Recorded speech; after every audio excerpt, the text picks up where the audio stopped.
Hey guys, welcome back to Pocket Saga. Today we are going to see, what if Ash reincarnated and raised by Dragonite? This is part 2 and do check out the author of this story named, Aries by Will Nonsense. And make sure to leave a like, share and subscribe for more. Let's get in the video. This will be a 3-on-3 battle between challenger Satoshi and gym leader Sabrina. The referee called between the two trainers. Sabrina pushed her hands through her hair, tying a hair tie through it to form a short ponytail. Her eyes and palms glowed a soft cyan and a Pokeball levitated forward. Opening on the ground, a Kadabra burst from it. Ash threw his Pokeball, releasing Neptune. The Kadabra lifted a spoon, shooting a Psybeam with little time for argument. The Squirtle retreated into his shell, spinning around to deflect the attack. Rapid spin then bite, Ash yelled. Neptune leapt into the air, spinning at a high speed as Kadabra put up a reflect. Neptune landed against the magenta and blue chromatic barrier of light and went through it to land the bite. Kadabra hissed in pain and shot a close-ranged Psybeam back at Neptune, who was thrown aside into the wall. Neptune did a flip mid-air as he dodged the next Psybeam. Now, Neptune shell smash, then the rapid spin, bite combo. The Squirtle grinned, using a quick water gun to deflect another of Kadabra's attacks, parrying it. A light surrounded Neptune and it moved much quicker along the ground, spinning along the battlefield before crashing against the Kadabra, and landing a close-range bite. The Kadabra wobbled a little before the Psy Pokémon groaned and landed backwards, unconscious. Kadabra is unable to battle. Send out your next Pokémon, gym leader Sabrina. The referee called. Sabrina returned Kadabra with a flick of her wrist. She sent out a Mr. Mime next. The pink Pokémon looked up, miming some walls and creating another reflect. Neptune spun to attack the Mr. Mime, who easily watched the movements of the blue turtle and froze the Pokémon, flinging it into the wall. Squirtle is unable to battle. The referee looked back at Ash, who returned the Pokémon. Ash threw his next Pokeball, releasing Kai. The Dragonair flicked his tail. Will immediately sat up, watching the fluid movements of the Dragonair similar to the ones he had seen around Blackthorn before. The P's. Y Chic Elite 4 member watched the Pokémon carefully. Steven watched on. What was his plan for using Kai against the Mr. Mime? Kai, I'll leave you to it. Ash ordered, folding his arms. Kai nodded back to him, cooing softly before snarling at the Mr. Mime. He shot forward using extreme speed to land against the barrier Mr. Mime had put up. Kai flicked his tail in annoyance, using Thunder Wave on the Mr. Mime, who slowed down considerably with the psychic attacks he was using against the elegant Dragonair. Mr. Mime tried to chuck a large rock with Psychic, but it was sliced clean in half with an Aqua Tail from Kai, who spun from the attack to fly behind the Mr. Mime. Kai used a Dragon Pulse on the dirt in front of Sabrina, causing a large amount of dirt to kick up and block the view. I flew through his little homemade smoke bomb. After a few moments of crashes and calls, the cry of Mr. Mime combined with an unceremonious thud betrayed the outcome of the match. Mr. Mime is unable to battle. Leader Sabrina, release your final Pokémon. The referee called, raising a hand in her favor. An Alakazam emerged from the blue light. Slam. Kai was out senseless. Ash gaped at the Alakazam.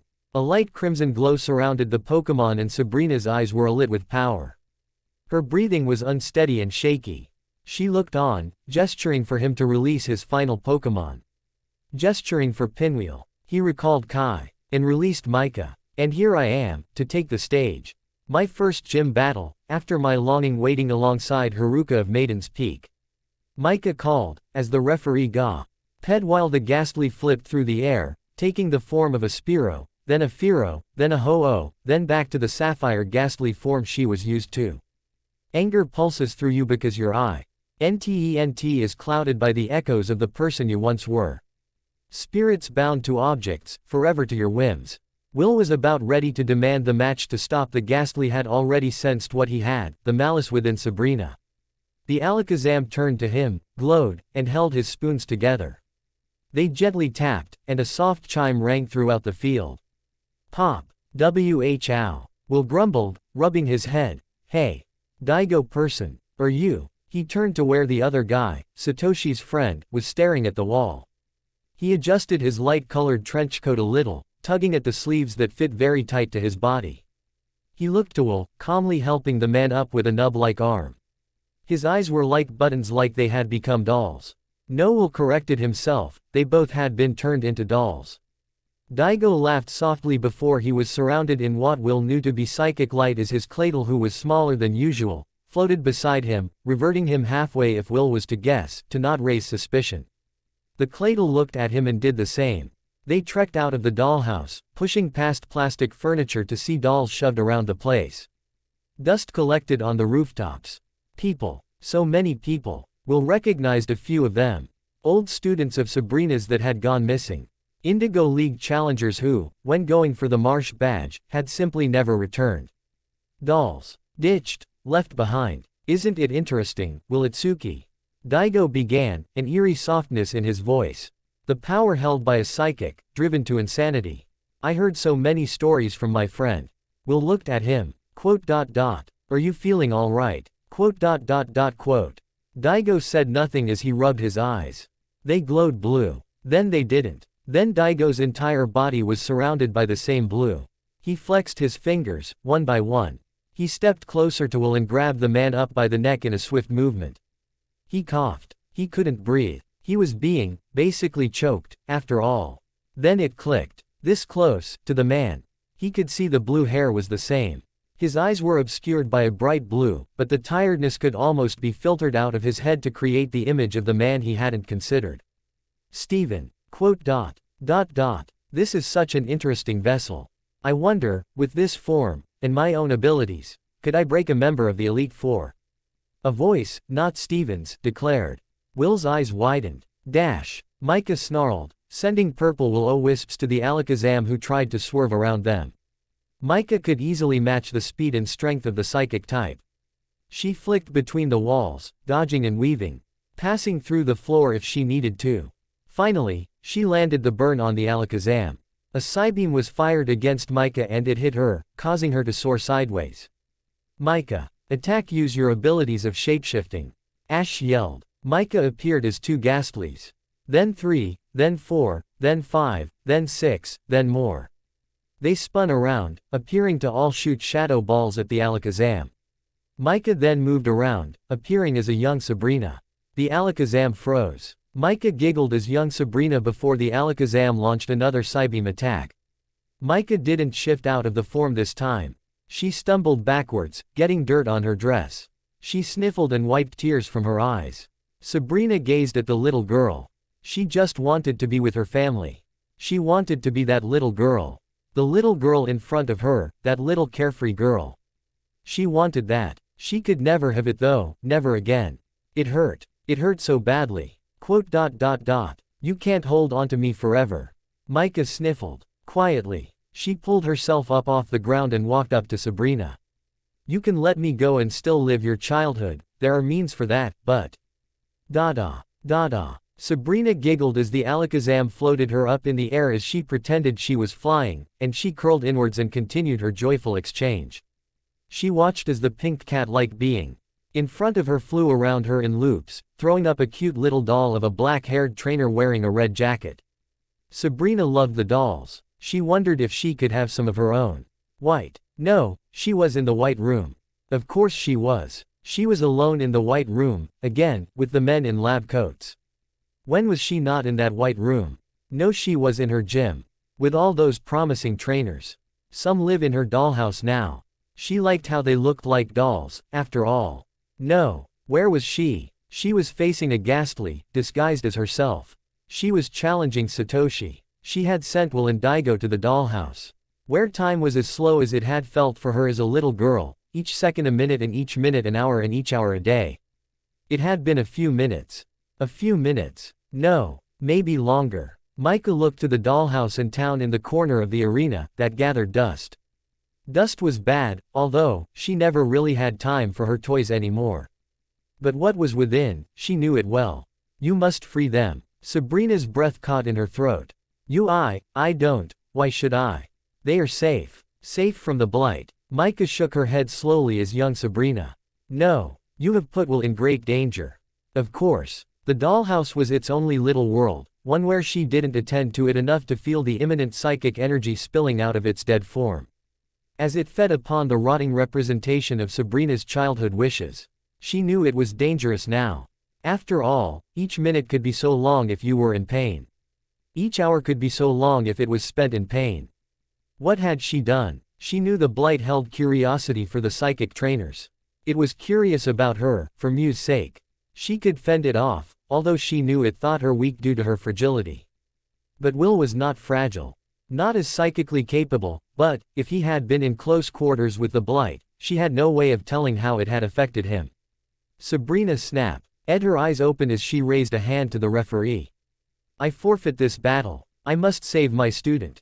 The referee looked taken aback, and sort of confused, but bowed to Sabrina anyway. Of course, Lady Sabrina.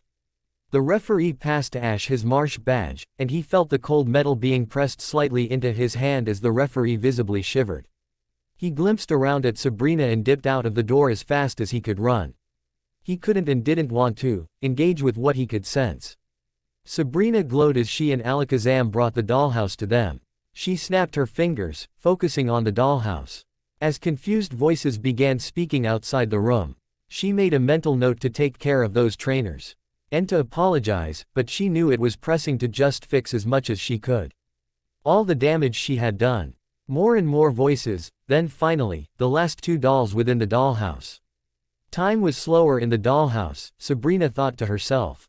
It always had been. Steven rubbed his head, exiting the dollhouse first. He looked tired, glanced back at Sabrina and Ash, and released his Claydol wordlessly. He snapped his fingers, and the Pokémon teleported him away in a soft noise. Will was a crumpled mess on the ground. When he realized he was out though, he stood up like nothing had happened. He straightened his masquerade mask. Sabrina. He spoke. His voice wavered, just a little. He adjusted his black tailcoat. He bowed to her. Sabrina stepped away. Well, I'm so sorry, please, I didn't know he was going to use my coping mechanism as a means of harm, she wanted to say. But what kind of coping mechanism was the torture she had been inflicting on trainers? Will looked back at Ash. He released Xatu, Phoebe. His Xatu looked at him, evidently concerned. Phoebe. Teleport him away. Ash opened his mouth to interject but was already gone before he could say a word. Sabrina looked back to Will, who turned to walk away. She grabbed the man's wrist, and the trainer looked back. He yanked Sabrina's arm off his wrist. Sabrina, you know I wouldn't hold that against you. But don't even try to comprehend this. Will responded icily. He rubbed his neck. Bruises of somebody's constricting grasp still stained his skin. He spun his cane around in one hand, flicking one end towards the psychic trainer. His Xatu flew to be beside Sabrina, sending a warning air slash towards him. There's nothing Lance can do that I didn't try. We're all fucked, and that's the end of the story. Now, if you don't mind me, I'm going to train. Will snapped his fingers, teleporting himself and Phoebe away. Hello, Will. Karen waved cheerfully to the man as he walked into her room of the Elite Four. He barely looked her in the eye, before cracking his knuckles and pushing some hair out of his face. Will said nothing as he let psychic energy fill his palms, and he used the energy to braid Karen's hair in an intricate collusion-style braid. He finished it off with a loop and pushed down the exhaustion from the rather intense, careful act. Karen appeared perplexed. Will, you don't use your psychic powers a lot. At all, really. You got good at teleporting and. Will snapped his fingers and teleported in front of Karen. He deftly grabbed her Spiritom's Pokeball, releasing the ghost type. Karen finally straightened up and snatched Spiritom's Pokeball back. Will. Earth to Will. She clapped her hands in front of his face. She knew the man was actually pretty skittish and would flinch backwards or he normally would. He grabbed her wrists and set them down. Spiritomb. Pain split. Will gazed into the Spiritom's eyes. It looked back at him. The white energy surrounded the two. Karen opened her mouth in pure shock. There were many things trainers were not supposed to do. Memory editing with a psychic type, use hypnosis on themselves, it could mess with their melatonin levels and could affect people around them, and use pain split. Nobody cool. Tell what a Pokemon could be experiencing at any time, so it was generally decided that splitting that agony within was a horrendous idea. Karen could only watch though, as a cruel part of her mind. Reminded her that Will had many Pokemon who knew Pain Split. He specifically wanted Spiritomb. I see, Will replied after, unfazed. The Spiritomb froze, before hiding back into her keystone. Lance opened the door on the other side, smiling broadly as he spotted Will had returned from his task in Saffron. His cape fluttered a little as he ran down to meet Karen. You look sort of shaken, Karen, you good? Lance laughed boisterously. Karen returned her Spiritomb and stepped away from Will. He's acting odd, Lance, and I can't place it. Lance turned to Will, who closed his eyes and smiled as peacefully as he could manage. He took long, calm breaths. He laughed softly. I don't know what you mean. Isn't odd my normal flavor of appearance? Karen clenched her fist. Champion, official. Lance, I am gonna lose my mind. Lance, I am screaming out a window RNI actually. Lance, first Steven now will can everyone stop going insane for an Arceus damned minute. Lance, ASHFGJHHHHG. Diantha. Oh, Diantha. Nothing strange is going on here. Diantha. I mean Olympia is giving prophecies along the lines, stuff goes bad, but. Lance. Ready KBEW taught. Lance. Sorry. Lance. Long day. Lance. Apparently Sabrina was off in the rainbows or SMTHN. Lance. Will is being weirder than normal and Karen was incredibly freaked out. Lance. And Steven is just a lost cause IDFK.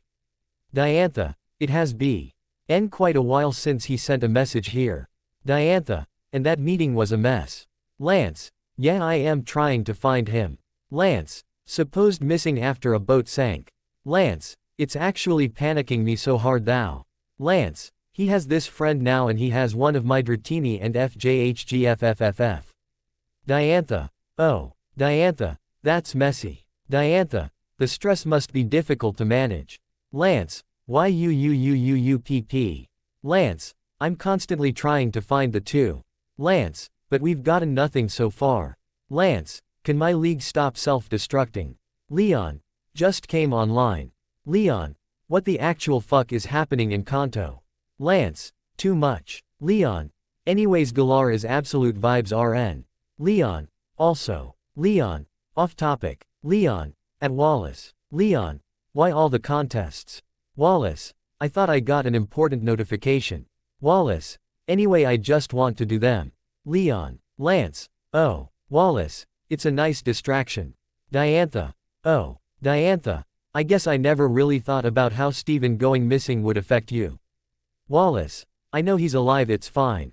Wallace. Just concerned. Lance. About what? Wallace. Will. Lance. I am. Lance. I am so confused. Wallace. Suffer. Diantha. Diantha. I guess everyone's acting strange. A day had passed since the Saffron Gym battle simply because Steven slept the entire day through to the next morning. Ash hadn't questioned it. Sabrina had explained to him after she had found him in the Pokemon Center, how Steven would be incredibly tired after his experience. He had taken Lazarus the Aggron and gone to train for the day, which had been nice, but Ash was not afraid to admit he sort of missed the company of the champion. He scrolled through the messages on his old Pokédex, from Delia and Professor Oak. Curiosity had gotten the better of him. Delia's were mostly the same, worried strings followed by wondering if his friend was looking after him. He wasn't remotely surprised by that. She had always been a big worrier about him. Even though she sat back a lot of the time, he forced that feeling of loneliness down to scroll through Professor Oak's. Oh, Gary has 40 Pokemon, oh, Gary has 5 gym badges, oh Gary is doing so well, are you doing well?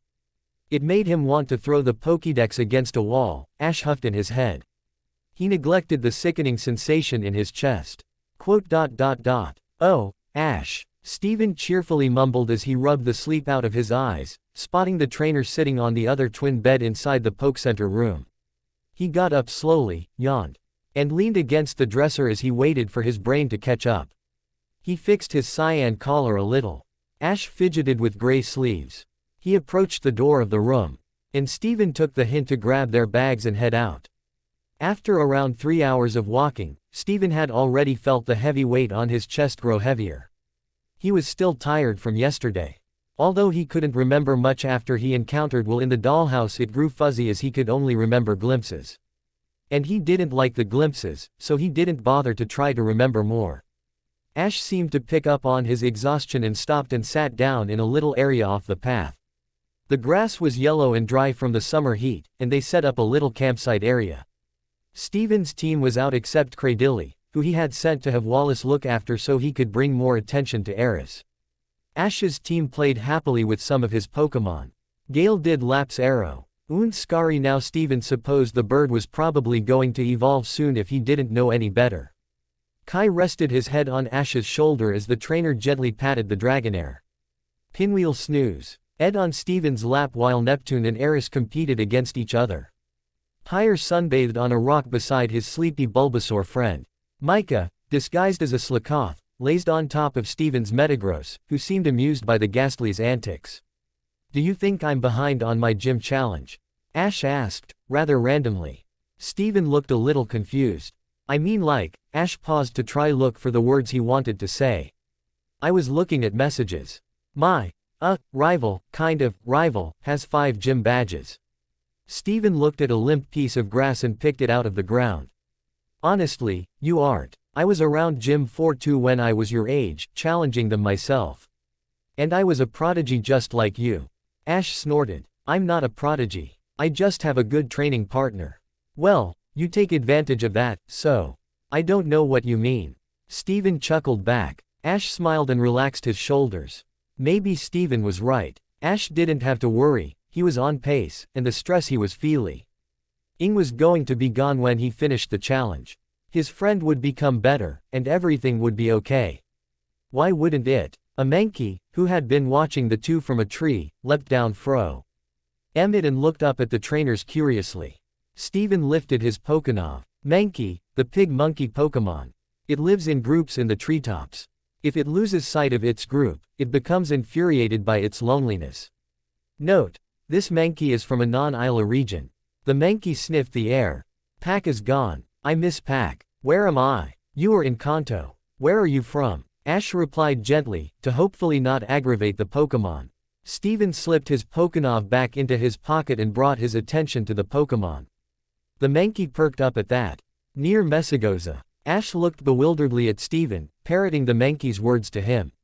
Although Messagoza was literally Table City in how the Mankey said it, it was probably closer to Messagoza in a normal language anyway. Steven nodded, glancing to where the Pokénov sat in his pocket. "I get it. Paldea is a non-Isla region still. This Mankey is very far from home." The Mankey started to give some sharp nasally breaths. Steven continued to speak. "But that's not a problem. I mean, I'll look after you." Steven didn't mean to say that. He was a Steel-type trainer. He would give him to Brawly, or maybe the type effectiveness would make him a better trainer or something. He didn't really know what to say, he just panicked on the spot. He was far too tired to think clearly. The Mankey, surprisingly, calmed down though. The little Pokemo. N hopped over to Steven and tapped a Pokeball, letting himself be caught. The Mankey released himself immediately and crawled onto Steven's shoulder.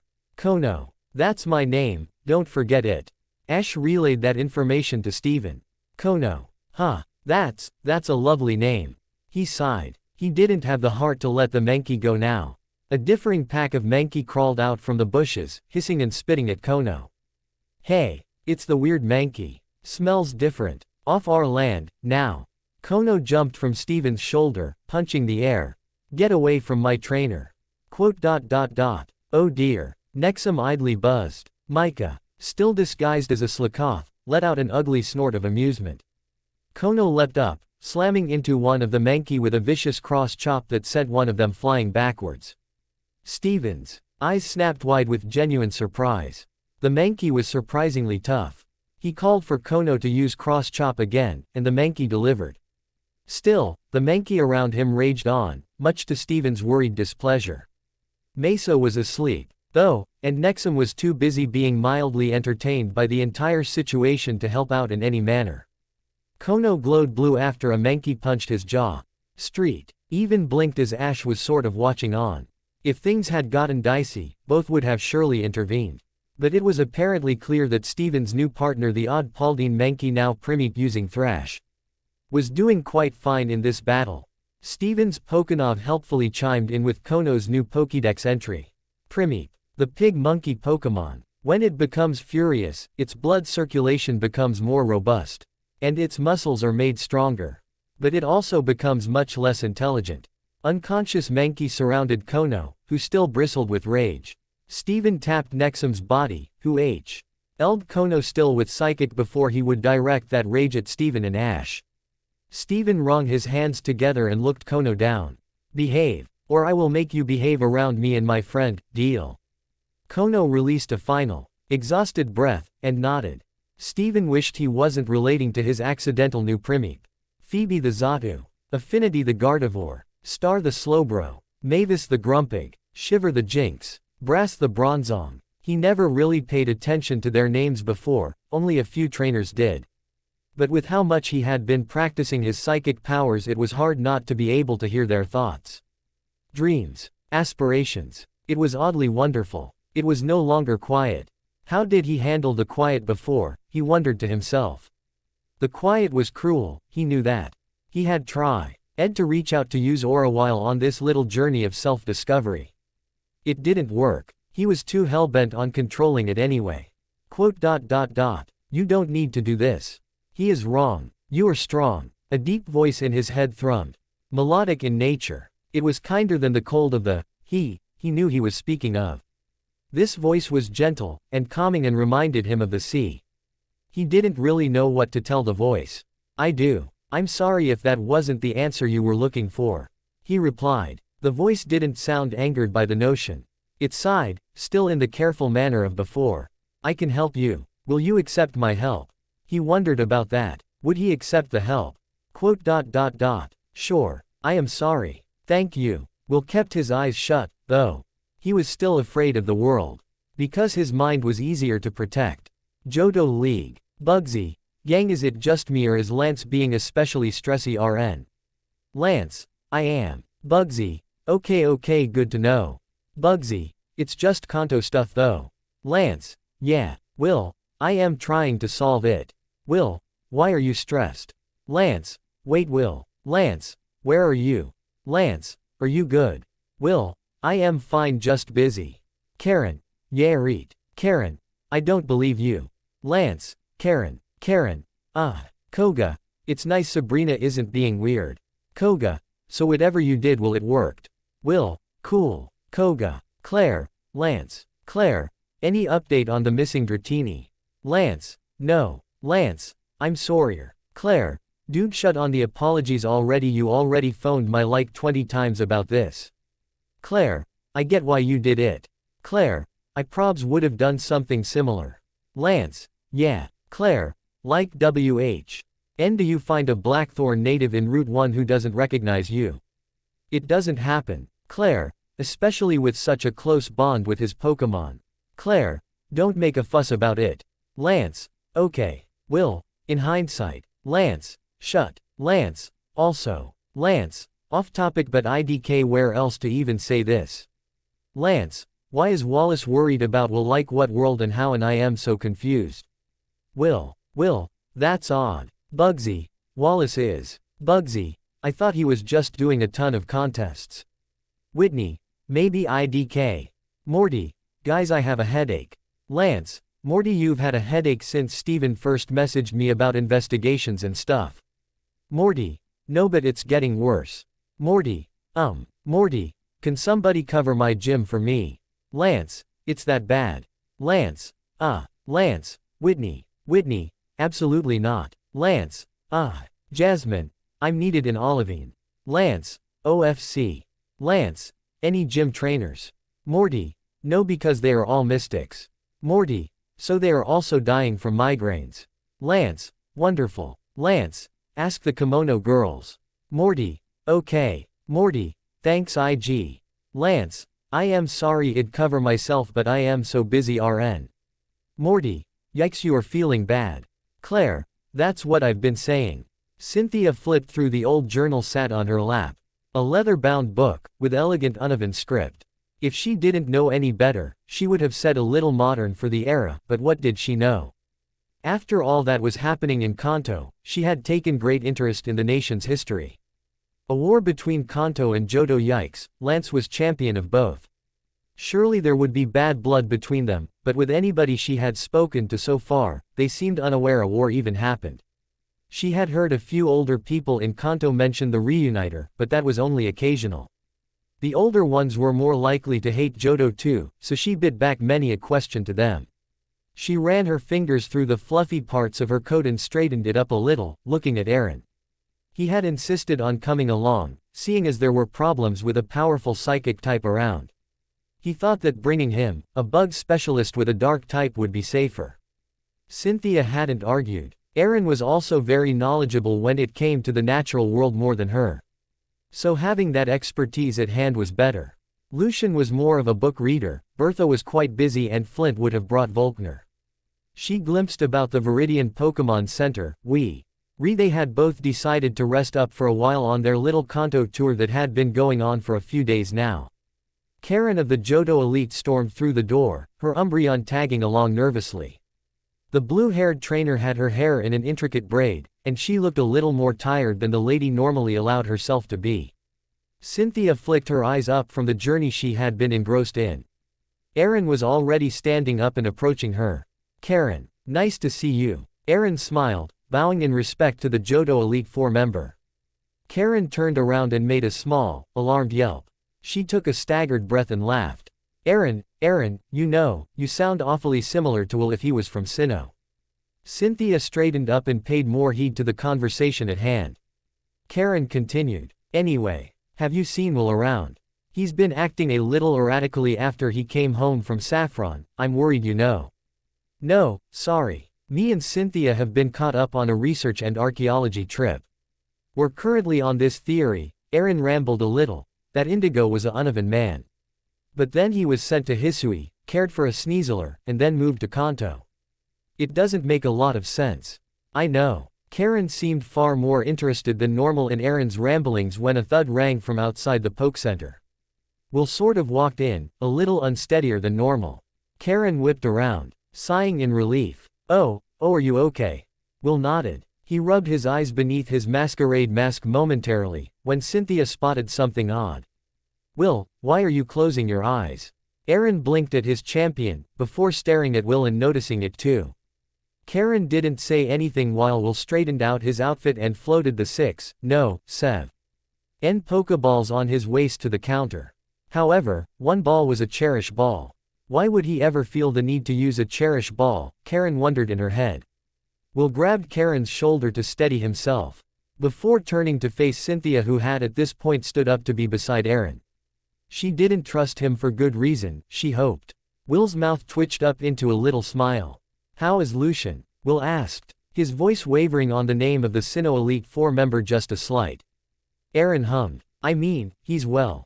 Stuck in this fantasy series about a world on a disc, with elephants carrying it about and stuff. He loves the idea of death being a guy with a Giratina. Will shook his head. Psychic. Has Lucian presented any psychic ability? No. The only Sinnoh Elite member any form of alternate ability is Cynthia's ability to feel aura. And it is small, she already knows she cannot do much with it. Eren jabbed a thumb in her direction. Cynthia hadn't even considered using that on the two Johto elites. She closed her eyes. The blades of grass, the wind in her ears. The smell of the world, the rustling of leaves. She looked at Eren. Happy, discovery, worry. That made sense, she supposed. She looked at Karen, careful to avoid Will's eyes. Worry, concern, anxious. She was worried about Will. Cynthia believed that, right? She looked at Will. Happy. You are happy, it's fine, don't worry. Do not worry. Happiness. Happiness. Hold on to that happiness. Cynthia stepped back from Will. This was going to give her a migraine very quickly. Eren turned to look at her. Is everything okay? Cynthia. Lucario. Cynthia threw the Pokemon's ball into the air, releasing the blue jackal Pokemon. Lucario watched her carefully. Worry. Are you alright, mistress? She pointed at Will silently, who was studying her carefully beneath his closed eyes. Lucario held out a paw, facing Will. Karen appeared to be confused. Aaron twofold. Lucario barked and sent an aura sphere against Will, who held a palm out to counter it by holding it in place. Nurse Joy looked at the group nervously, and quickly hustled the other trainers out. She was not about to get between any of this, not in a long shot. Will opened his eyes, and his eyes widened beneath the mask. Pain, pain, close them. Let me pretend that I was never there. Let me live in peace, let me live in peace, I must grow stronger so I never see. Lucario shrank backwards. Cynthia studied him, then looked back at Karen's hair. It was vibrant. You'll kill yourself if you continue at the rate you are, Cynthia muttered, matter-of-factly. Will flexed his fingers and clenched his fists, looking aside and back at the group. He floated one of the Pokeballs over, releasing a Gardevoir. Affinity. Heal Pulse. Will mumbled. The Gardevoir gave him a disgusted expression as she obliged on the move. Karen gaped. Will you know Heal Pulse is like the fuckiest thing you can use regularly. Karen scolded, slapping him lightly on the head. You could be seriously fucking your body up right now. First, it's pain split, now it's semi-regular Heal Pulses. Will chose not to acknowledge her concerns. He collected the rest of his Pokeballs and clipped them to his belt.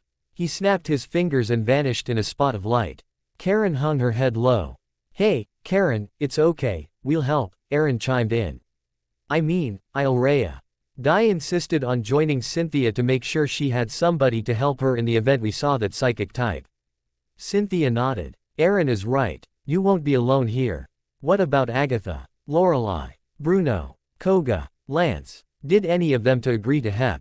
Karen huffed. Lance and Gold are on a wild goose chase to find Steven right now. Agatha and Lorelei are in Sevi fighting the Rockets. Bruno is aiming and said he would get curb stomped by Will anyway. Koga is running Fuchsia Gym full-time right now since Janine is in Johto with Jasmine for some reason. Aaron glanced at Cynthia, befuddled.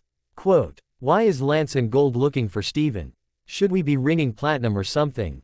Steven is fully missing, and so is one of Lance's Dratinis due to this fact, Karen explained. Aaron's jaw dropped. Cynthia dialed a number Aaron knew it to be Wallace's, and held her phone to her ear. Hello Wallace, I'm with Karen right now, is Steven actually, Cynthia began. Wallace's voice cut in soon after. Steven is alive, otherwise. How did he send me his Cradilly and Armaldo? He caught a Squirtle and Mankey recently, and he's just lying low for a while. He phones me every day. He doesn't want Lance and Gold around his friend. Cynthia paused for a beat, while Karen chimed in with her next question. Why? Well, he said the kid's one of those strays.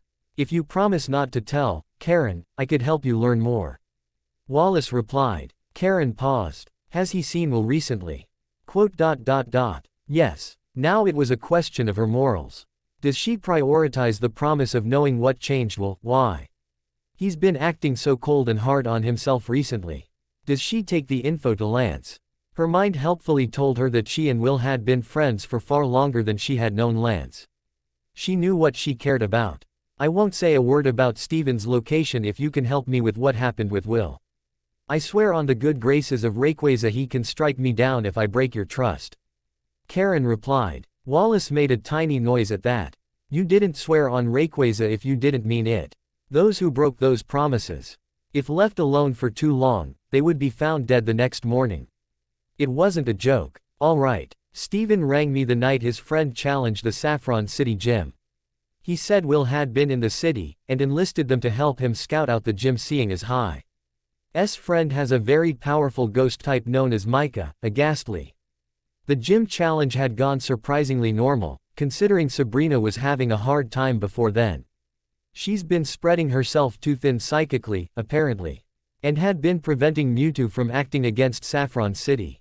Although, on her third Pokemon, he and Will had been to this odd dusty dollhouses, well dolls. Mewtwo, disguised as his Claydol, changed them to smaller forms of humans. Steven only learned Mewtwo was the Claydol after the fact. Cynthia's eyes widened. Steven and Mewtwo are in amicable graces with one another. I don't know how he stands after this though. He told me he didn't remember, but then I heard Mewtwo possessing Steven to say what he did. Which was deterring, but whatever. Mewtwo said he was figuring out his psychic abilities in full, and had been rather disappointed to learn Will's were not as good as he had hoped. So, apparently, he just wanted to see how he could encourage the growth through the means and language of violence. Wallace sighed. All Steven knows is that he was exhausted after he escaped with the help of Sabrina. Will had been shaken. Karen hummed in thought. Has Steven been saying anything odd recently? She asked. Wallace gave a long sigh. He's been increasingly anti-people, yeah. Oh, you know, just another case of humans polluting the earth. Hey, did you hear about that girl whose Pokemon killed somebody?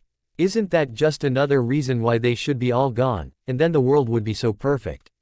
It's been odd and uncomfortable. But he still cares about me. I suppose if Will sung the same tune I wouldn't act. Karen laughed bitterly. Cynthia and Aaron exchanged looks. We need to find him. If Will has been pushing himself like this, he could be one of the only things we can throw at Mewtwo. Karen held her hair. Yeah, let's go. A perfect world is one where I can exist with my friends without any troubles, you say. Yes, I can give that to you, in exchange for all the pain you endured in protecting my first friend. It was nothing, you know. I care about him too, and my, crush, but I know who. Man, emotions are fickle things you choose to ignore. I can spare some empathy to understand the respect and love you have for him. Did you hear? Cynthia has joined the scene. Well, at least I can settle that old question. Who's the better champion? Sometimes I consider letting you catch me. Then you'd be the strongest, no doubt, just like you are mentally. Wouldn't that be interesting? You already used me as a vessel to perform such acts of cruelty. But don't you agree it was informative? It was, and you know it as well as I do.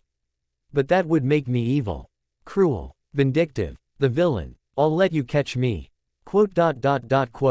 Yeah, it was interesting, and I didn't really care as much as I'd like to believe. Isn't power the motivator? Don't pretend you don't like that part of my conscience. I care for two things.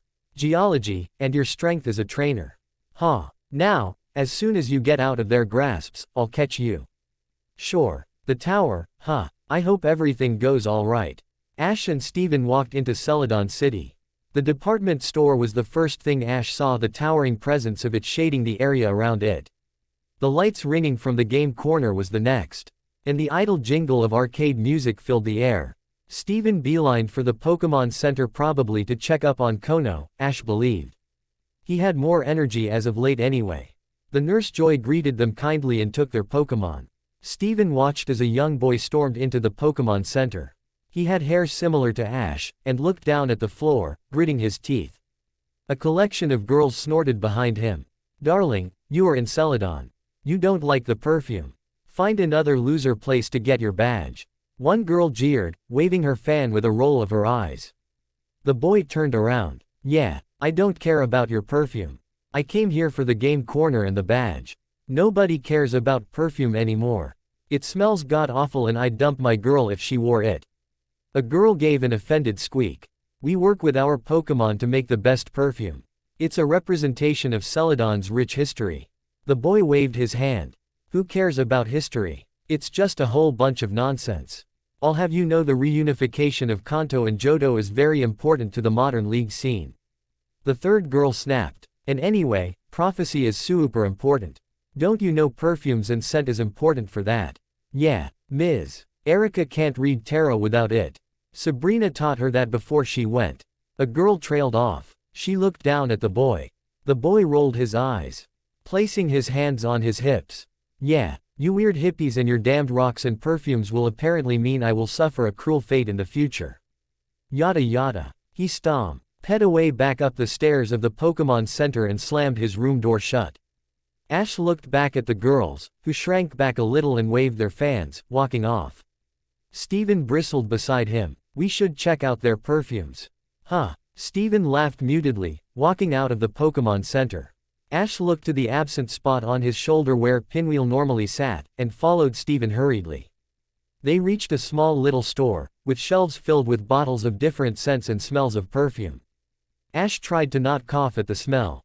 He remembered Rosa mentioning how girls Jean Raleigh disliked when people rudely spoke their honest opinion and he'd trust her words over his own opinion. Ash scanned the shelves, feeling a little lost. At least Steven seemed to match his confused expression. A young lady, with black hair and a floral kimono approached them. She smiled sweetly at the two. Are you lost? Perfume isn't really my thing, but we were curious since we hear. Some girls say it is important to Celadon. Ash answered. He tried to keep his expression neutral, but the smells were far too strong for him. Steven looked done with the engagement already. The young lady seemed to detect that and laughed softly. Come outside. You look overwhelmed. She walked out with them, holding her hands in front of her politely. Ash and Steven practically ran out of the store. The two exchanged looks as the young lady hummed. I appreciate your attempt to be polite, at the very least. Manners are rare to see, just earlier I had somebody act rather crudely. Yeah, we saw him, at the Pokemon Center. Steven replied a little irritably. He was here for the game corner. Steven knew there was a game corner in Mauville. The entirety of Mauville was pretty technologically focused, actually.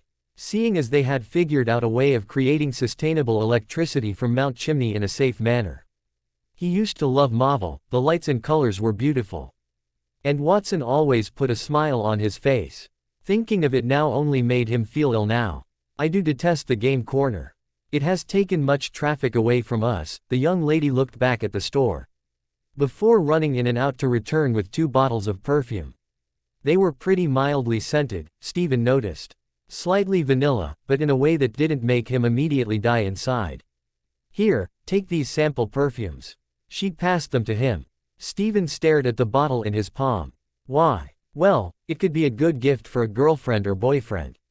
If you like the smell, wouldn't you want it on your partner?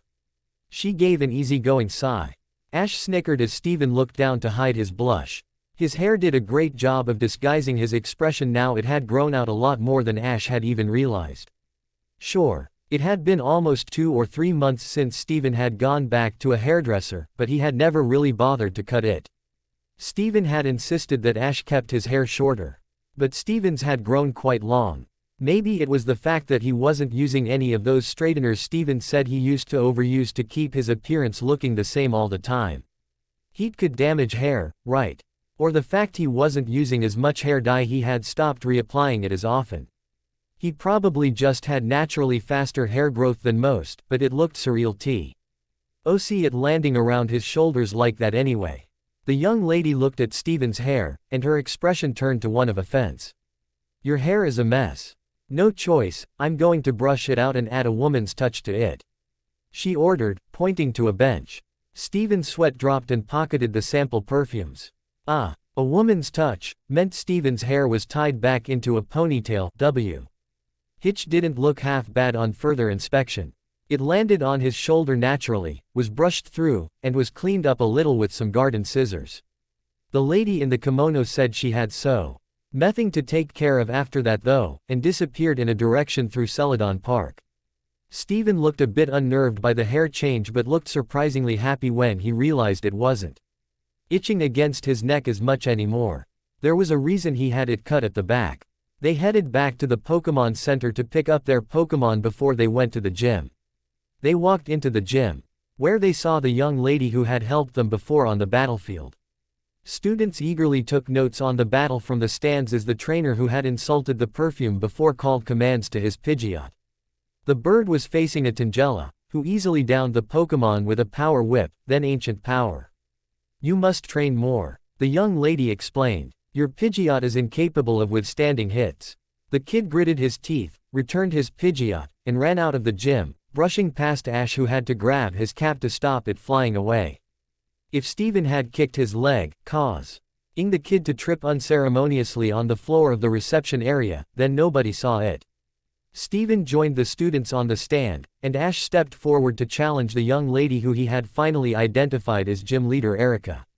Erica. My name is Satoshi. I challenge you to a gym battle. Ash yelled. Erica smiled and bowed, gesturing for the referee to speak. This will be a 3-on-3 match between challenger Satoshi and Erica. Please send out your first Pokemon. Ash sent out Narcissus. The plucky Bulbasaur extended some vine whips, lashing them in the air. Erica smiled brightly at the sight of the Kanto starter. Erica's Tangela stood up and warbled a cheerful cry, ready to fight. The distinct chime of a Pokédex from the stands indicated somebody checking the dex entry of the Pokémon. The whole body is swathed with wide vines that are similar to seaweed. Its vines shake as it walks. Narcissus, use Vine Whip.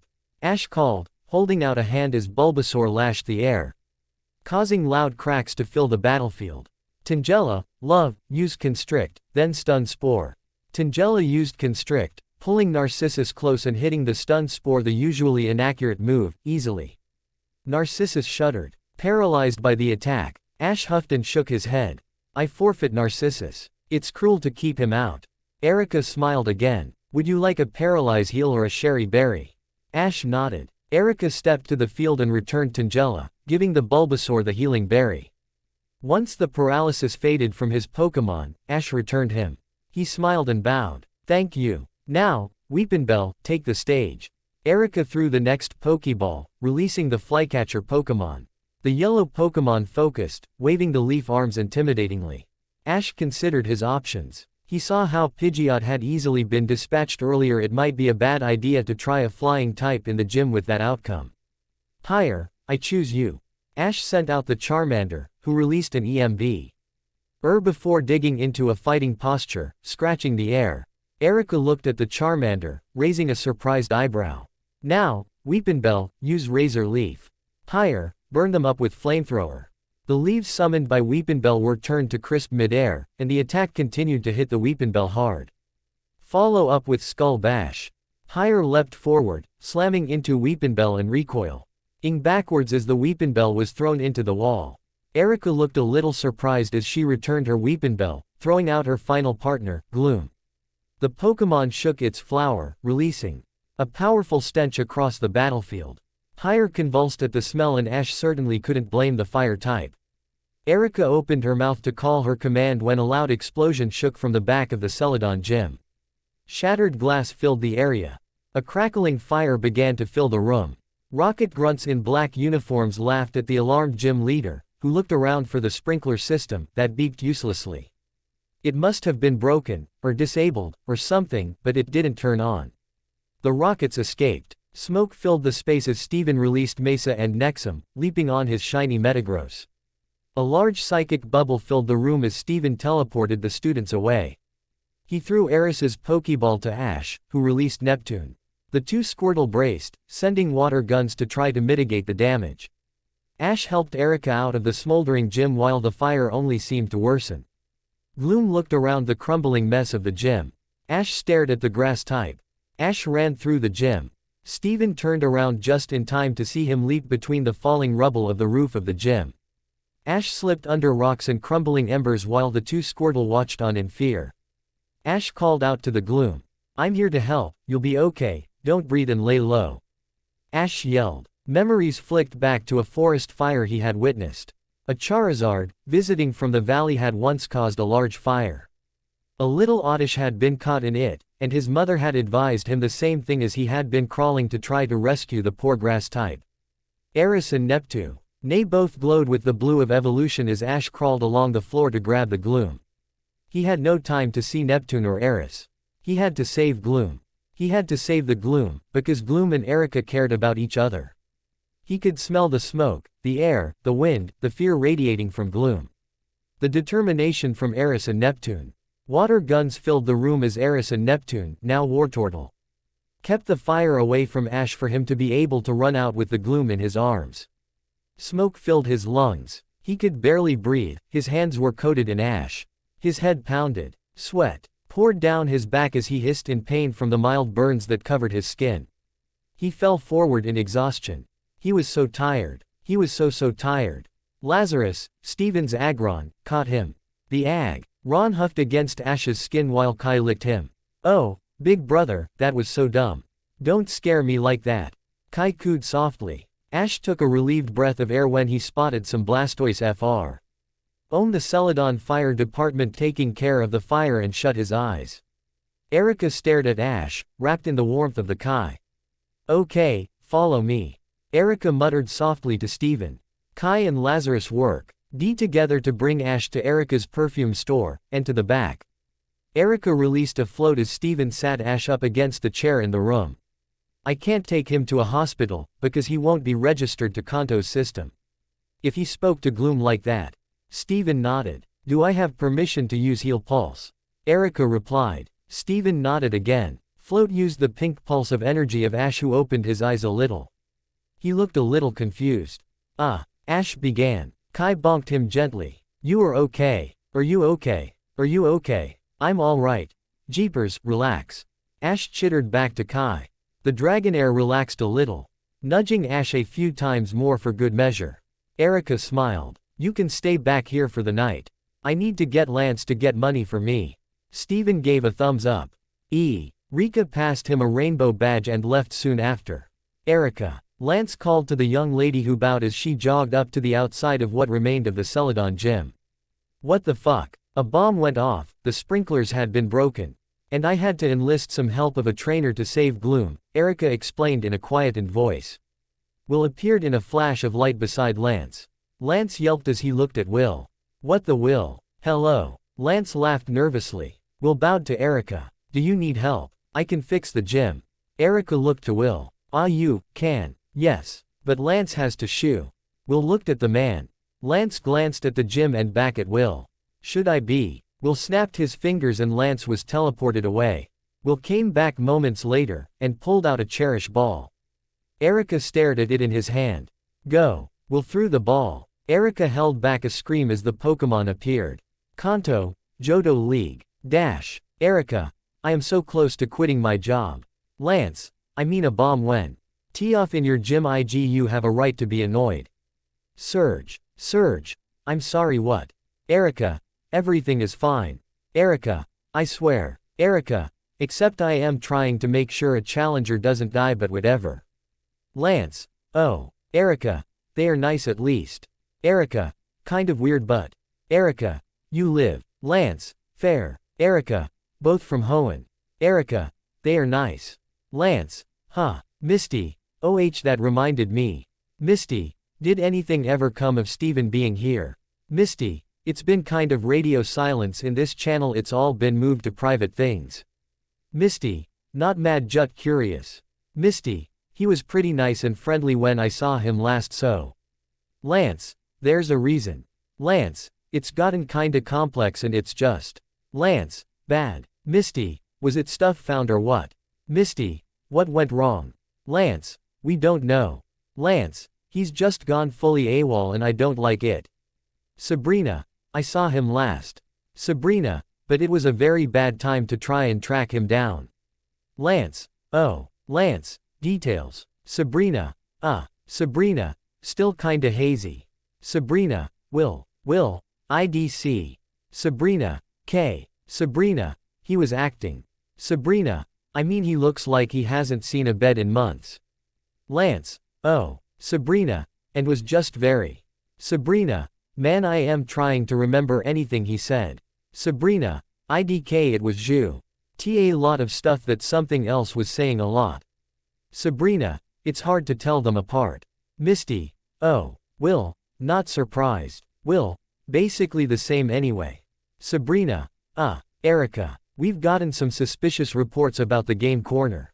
Lance explained. Erica groaned. Go yourself, Lance. Please. I'm dealing with a lot right now. Lance seemed unrelenting this time, as he had been quite a lot for poor Erica. She was back trying to make sure the kid who had run into the stupid fire was still alright, with Daigo still right by his side. She didn't need whatever this was, not right now. I'm really busy, okay. What if there is nothing? If you find nothing by the end of the day after making genuine effort, you know how serious this is, then I'll never make you go in again, alright? Lance tried, in some kind of compromise. Erica didn't really buy it. That's not whatever. I'll just go in and out, with a couple of strong trainers, and we'll figure out there is nothing going on. That's better than something, Lance added. Erica promptly hung up. Are we seriously going to go the game corner? Ash hissed under his breath. Erica fidgeted, the discomfort in her body clear.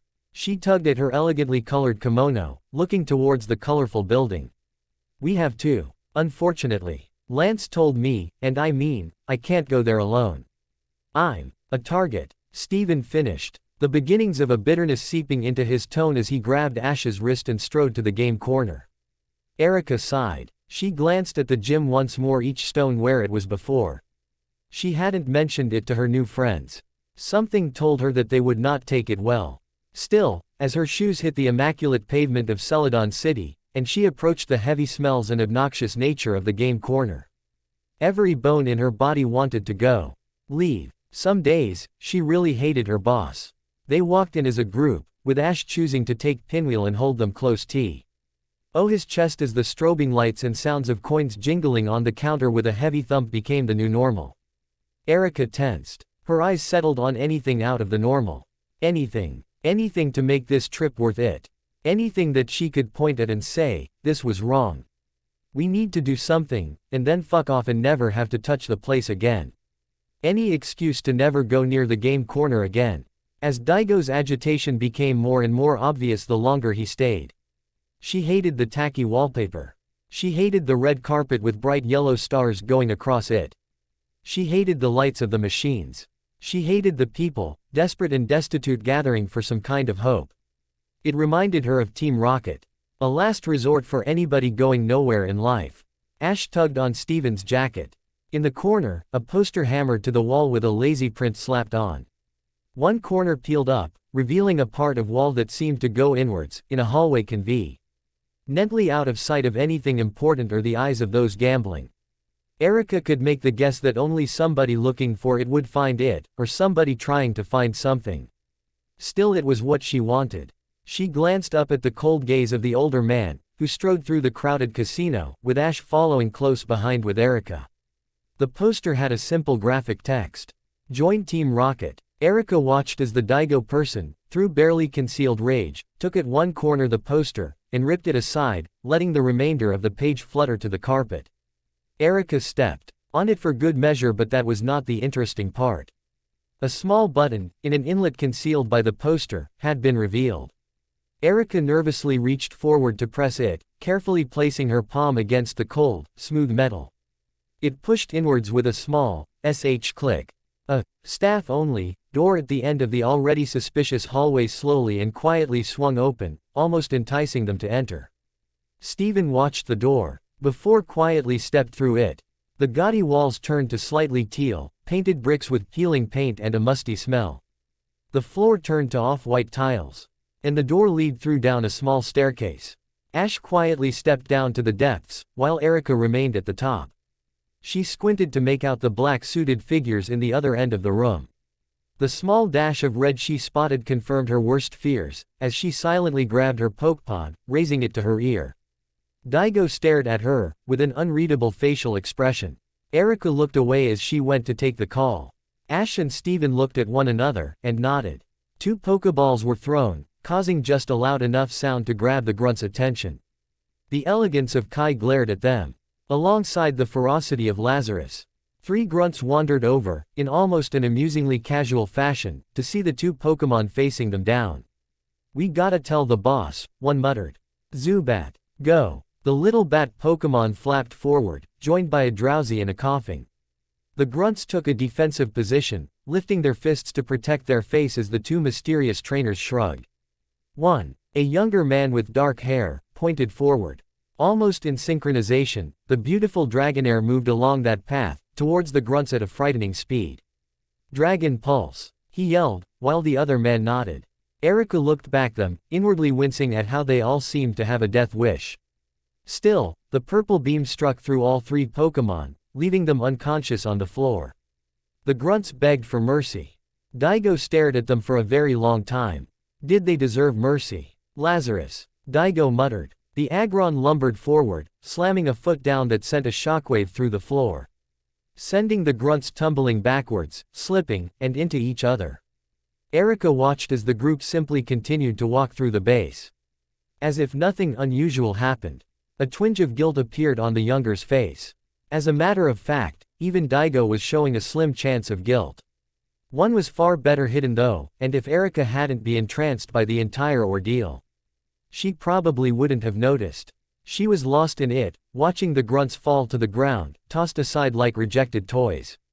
It was sick. Giovanni, sir. A grunt wailed in front of the tall, intimidating mafia boss. He straightened his suit, with a smug expression on his face.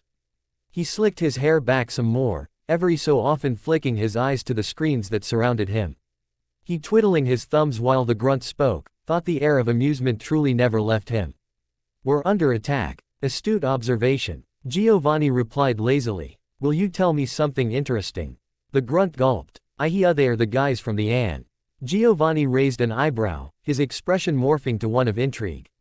He had been far too hands-off with that entire operation, if he were to say so himself, but seeing the aftermath come for such direct revenge, it was far too interesting, to him, of course. Apart from the rather annoying fact Steven Stone had disappeared off of their radar for it, which was almost as bad as the fact the entire league were absolutely losing it. Curse Steven Stone and his intelligent way of handling crisis. "Lance, pick up. Now," Erica hissed quietly into the receiver. Her breaths were sporadic, as her heart raced.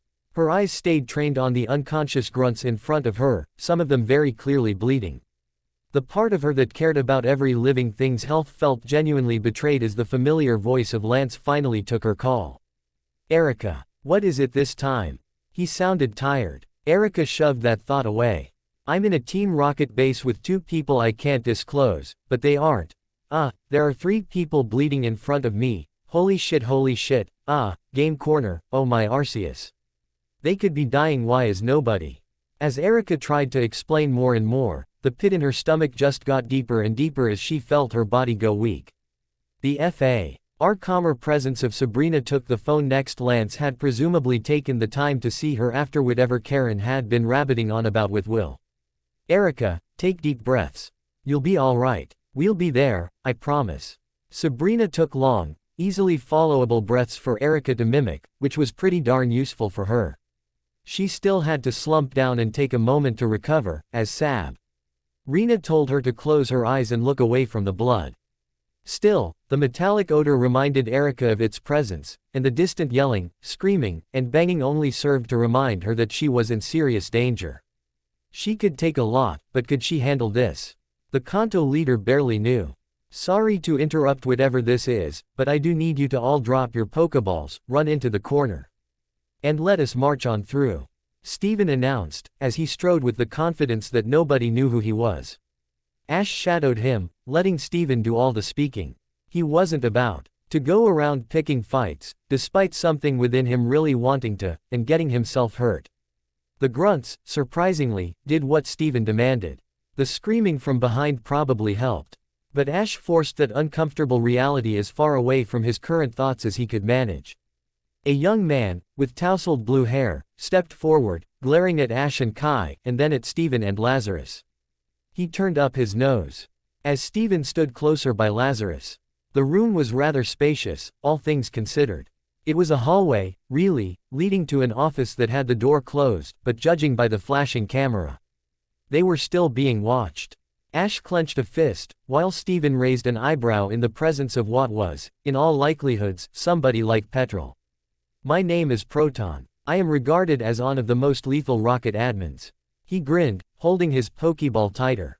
"Go." Wheezing, the poison type floated over. Ash heard a ringing in his ears. "Now." Body slam. Steven yelled. Adrenaline pumped through Ash with a steady pulse, reminding him why he was here. His short breaths were somehow shorter as he felt the panic rage through him like a blade. He called for Dragon Pulse. Dragon Pulse. His voice didn't work. His throat was dry. Steven called another attack. Ash asked for Aqua Tail. Aqua Tail. Do something. He yelled and yelled but no noise came out. His heart raced faster and faster. The high-pitched ringing in his ears refused to stop as he, somewhere between the black spots attacking his vision, vaguely saw purple splodges reminiscent of sludge bombs. The room was so cold. It was like he could feel the tiles through the shoes. Goosebumps ran down his arms. New island. He couldn't even think about the memory of the lonely island, isolated by the furious raging storm, that flooded into his memory, for any more than a second.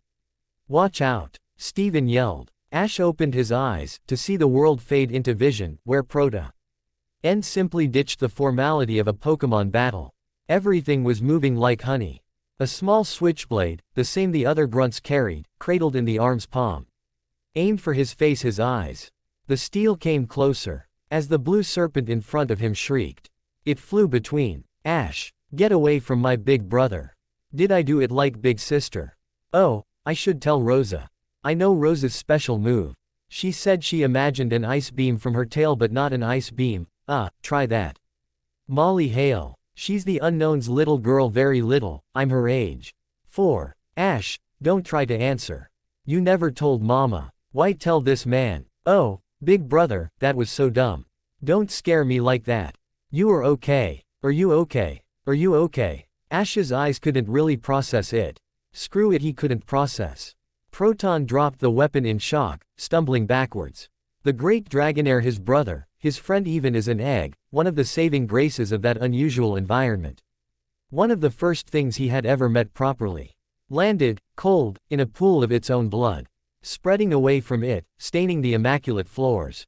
Ash felt tears in his eyes, as he stared, transfixed by what seemed to be impossible. He crouched down, holding a palm against the cold body. It didn't move. It didn't twitch. It simply spilled into more red. Cursed red on the beautiful blue of the Dragonair. Tears filled his eyes but nothing came of it. A door opened but he didn't look to see who entered. He simply curled up in the horrific bath of Proton's making.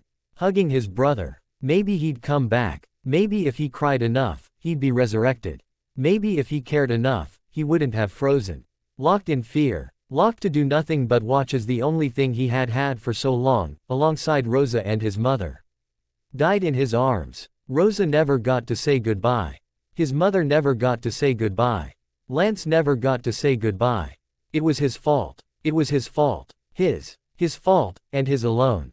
He wanted to kick himself. He wanted to find that damn switchblade. He wanted to do something. He felt his breathing speed up more and more until the world was truly just a swirling mess of colors.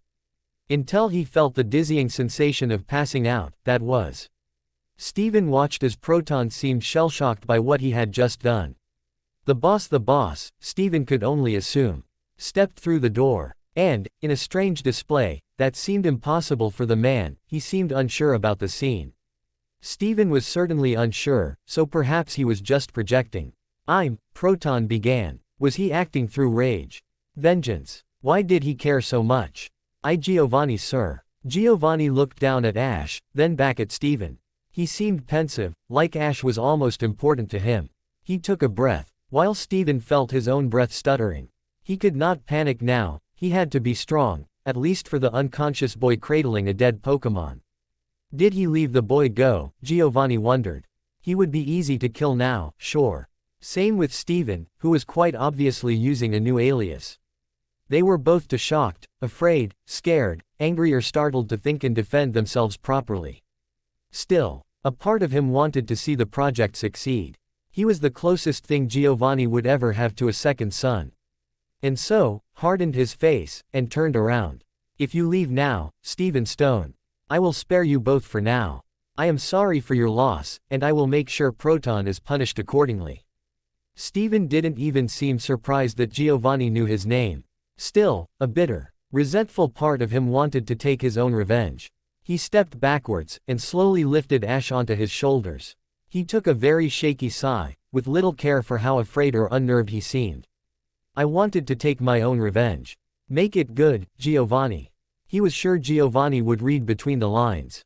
Judging by Proton's deathly pale face, he did. Steven took the time, before returning to Erica, to quickly switch to his old suit. Erica wouldn't tell on him, not after the debt she owed to him. And it was only about time that Lance and other trainers came running to save the day. There'd be nothing to save. He failed. Badly. Now all he had was wounded pride, hatred and a teenager who was far too traumatized for his own good. Lance. Who well. Steven was there. And Ash. Erica distantly called. Her voice was still brighter than Steven could make his, in any stretch of the imagination. He didn't even know how he looked.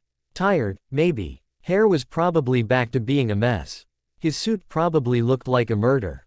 Lance still ran down past Erica to see Steven in the first room they had been. Judging by the lack of grunts, Tevin guessed they had already been arrested. Didn't really matter. It was not worth it. Nothing was worth witnessing that. Gold was soon to follow, skidding a little on the stairs. He practically choked on thin air. Lance decided to make the first statement. You look, are you alright? No. Steven replied bluntly. Not new, right? Lance decided to not acknowledge that with a comment. Well, Rosa was worried sick about the Dratini I gave away. And why are you going all destroy the world and stuff, on us, what is wrong with you? Erica grabbed Lance's wrist, shaking her herd firmly. Steven grabbed the Pokeball, that normally contained the elegant dragon, and threw it in front of the Dragon Master's feet. Dead. Now tell me again why this world is worth saving. Steven stormed off. Lance held the empty Pokeball. How unfair. Just another example, the world being cruel to the strong, and leaving the weak with little pain. I didn't do enough. It's my fault. He was unable to act, and you tried your best. You weren't idle, and, who would know he would do such a thing? He could have killed him. If he killed him, what would you have done? Returned the favor. Wallace. He's not going to reply. Lance. Well, did I fucking give a choice? Lance. I need to talk to him. Wallace. Well, Wallace. He probably doesn't want to talk to you. Diantha. What happened? Leon. Carrot. Cynthia. See. Lance. Too much. Lance. I am so tired RN. Wallace. Okay. Lance. Steven, please reply okay. Steven. I'm online. Steven. Please stop pinging me. Cynthia. Holy shit. Cynthia. Are you okay? Cynthia. You are alive, right? Steven. Yes. Lance. What the fuck did you mean earlier? Lance. I'm fucking panicking. Lance. Tell me Pelase. Lance. TF, you mean tis dead, it's dead. Lance. It's dead. Steven. The Pokemon. Wallace. Are you okay? Steven. Bye. Cynthia. Well shit. Cynthia. That wasn't concerning. Cynthia. What was dead? Lance. I was hoping he meant something was dead when I saw him earlier. Lance. But no. Lance. It was the scenario I was afraid of. Cynthia. You saw him. Cynthia. Wow. Cynthia. Also as well good. Lance. No. Lance. He is not. Wallace. Not surprisingly. Lance. Wait, do you know what happened? Wallace. Yeah. Wallace. But I also value my life, so I am not saying.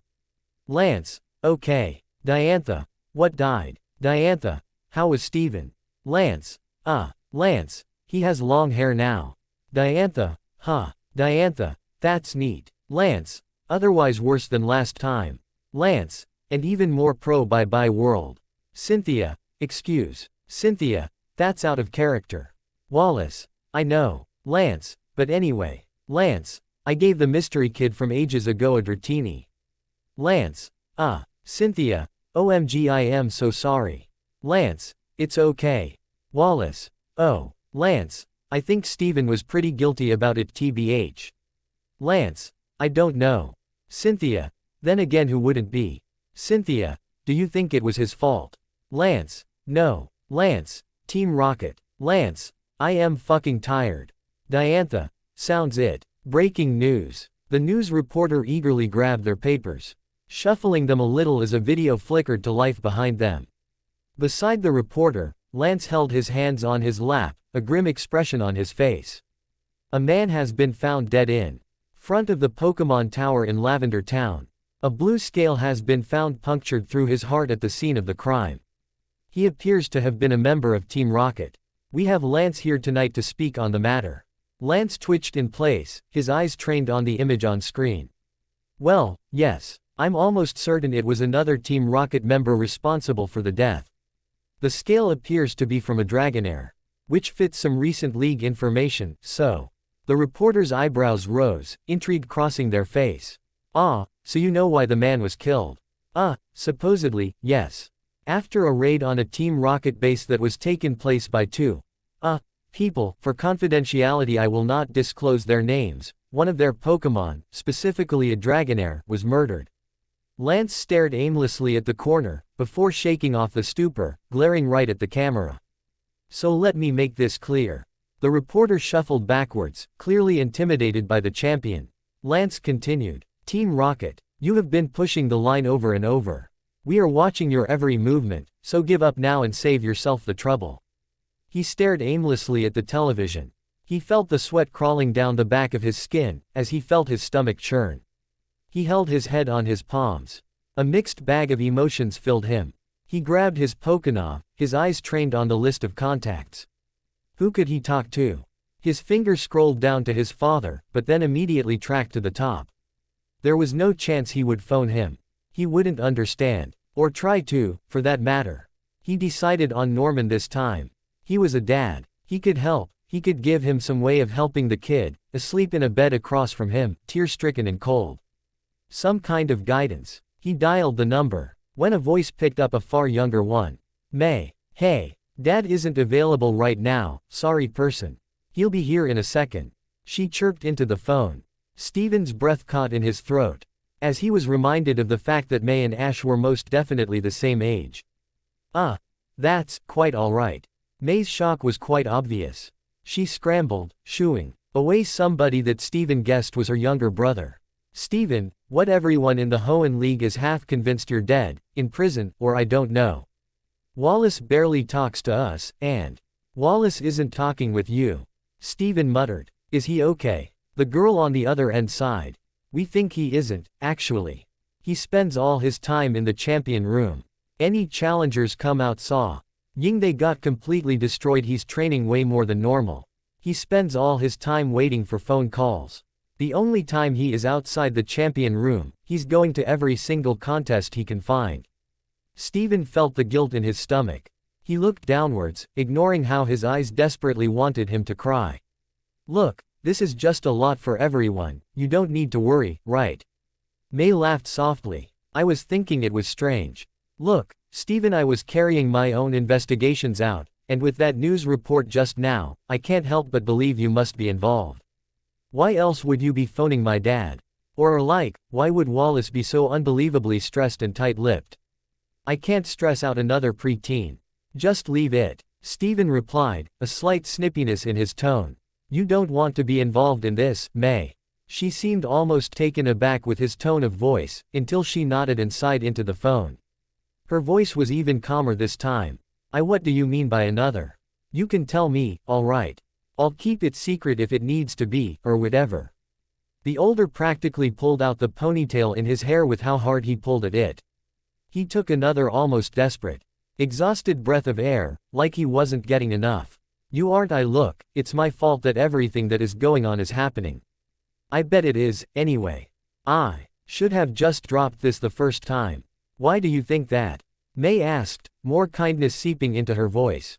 Steven fidgeted with his feet, his eyes focused on the younger across from him. Almost as if he was afraid the kid would disappear. I mean, why else would there be so many people out for our heads? First it's the stupid boat that sunk, and then the stupid guy and his stupid weapon. And it's all the other stupid things out there. I bet Lance is just waiting for me to slip up, I swear. May took in the information one piece at a time. So, hang on a second, you were on the SS. And when it sank, like Wallace claimed, then, somebody clearly tried to kill you and your friend. That sounds, well, yikes. And Lance is not happy with you. Steven was silent. Why is Lance angry at you? She muttered to herself. Then, she snapped her fingers. Unless what? Steven replied. Unless what? How much information on this is even out there? May laughed. Not much. But using Norman's access to information, and sneaking into Wallace's office one day with help from the twins, I actually know a lot. Why would the twins help May? You were at a league meeting a while back and you apparently spoke about Mewtwo. The twins seemed super uncomfortable about it, so you must be super connected with it. But if Lance was annoyed, you must be acting without High's permission based on the fact Mewtwo exists. May trailed off. But why? May knew Steven had pretty strong morals.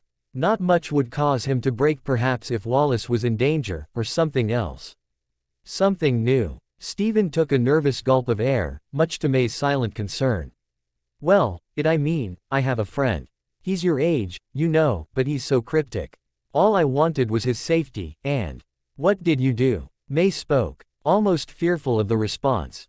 It started to all make sense, in her eyes. Especially with the part about Lance being annoyed. It could be more than annoyed, it could be fear. Steven was oddly silent. I mean, look, why don't you just phone Lance? I'm sure he'd love to explain. Beep. Steven curled up on the small bed, and tried to ignore everything his brain was constantly reminding him of. May watched as Norman walked back into the gym room, before he noticed she was holding his phone. He frowned, before stepping to grab it. She slid out of her father's way, stopping him from grabbing his phone back. He blinked. Give me my phone back, May. He laughed, before Max poked his head around the door. I don't think she will. She was acting super cryptic. Who were you on the phone with? May watched her family, before carefully shutting Max out of the room with an apologetic face, and closing the other door. Norman watched her movements carefully, as the brunette sat on the floor exhausted. Dad, I've finally figured it out. Figured what out? Norman replied, furrowing his eyebrows. What did you realize? She sighed, pulling herself up off the ground and flicked the phone to the recent calls where, clear as day, Steven's contact was the most recent. Norman's eyes widened. Why would he be phoning me? Why did you not transfer it? What did you learn? May gripped the phone. I was going to transfer it, but I got too curious. It didn't feel like I was even talking to the Steven we know, Dad. He was so bitter. He was so angry. I don't even know. He talked about everything, and seemed so hateful towards nobody but himself. I need to phone Lance. Norman paused. It's not your responsible to handle this. Steven said the same, but he phrased it in a very specific way, like he didn't want to be responsible for another kid being hurt. May muttered, whatever is going on, I want to be involved. Norman wanted to stop his daughter, but stepped back instead. He knew the kid well. She was determined, and when presented with a mystery, getting to the bottom of it had always appealed to her. She was fiery. And what Norman desperately hated, the Hoenn League's only chance of figuring out whatever was going on. May dialed the number. Hey, Norman, why are you calling me? Lance's rough voice came through the phone. May replied, much to the obvious shock of Lance. I have things I want to ask you about. And information I bet you want. May, on what? I thought you didn't really want to train dragons. Lance laughed softly, before May cleared her throat. You won't guess who phoned my dad just now. I was lucky enough to pick up specifically me. I've been investigating what is going on in Kanto. The twins asked me to, and you know what? I know the most, I bet you. Lance went dead silent. Prove it. I mean, how could I? The only thing I know is about that Pokemon. The psychic one, May whispered at the end, to stop Norman from hearing. Lance made a slightly strangled cough. So you do know more than you should. May sighed. Steven tried ringing my dad, but I happened to pick up before. He was weirdly insistent on a few things, so I wanted to ask what you knew. Why was he trying to ring whatever? All I know is he's acting super strange. The last time I saw him he wasn't nice. Lance chuckled. What was he talking about, anyway? He sounded very bitter, to be honest. But also stressed. And guilty. Very, very guilty. May huffed. Whatever is going on, he's pretending it isn't stressing him out. Lance paused at that. We're actually trying to find it. But of course, Will is now acting weird. In that news report you saw, look, I'll tell you what I know. Okay. May sighed in relief. That's helpful. We're all worried about Steven, and also, Wallace, for that matter. We kind of figured that he's the only one he's bothered talk to. And even Wallace gets these useless snippets. That was something that surprised Lance. He didn't even realize there was a scenario where not even Wallace understood what was going on. Still, he pressed on. Well, you know that guy had been found dead. We were investigating at Team Rocket Base the night before, and it was fully empty. Evacuated, really. Except for one thing. The Dragon Master had to take a shaky breath. A dead Dragonair. We knew Steven was there. He walked out of the place. We have a theory that he went down, managed to find the guy and his boss, but something happened. Luckily, there were cameras. Oh, what happened? May asked. Lance coughed. I don't think I should tell you. It was pretty grim. May hummed in thought. I do know Stev. N seemed rather insistent that he wanted nobody else to be what hurt, I think, the way his friend was. Honestly, Lance, I think I know what you should do. Lance paused. What is that, then? I think you need to follow the advice he gave you before all of this went so downhill. May requested. Taking it easier on the, strays, right. You think that'd help? Lance muttered. May made an affirmative noise. May hung up, just to let him sit on that thought. Ash woke up, groggily. He took a few deep breaths, his eyes watching the room.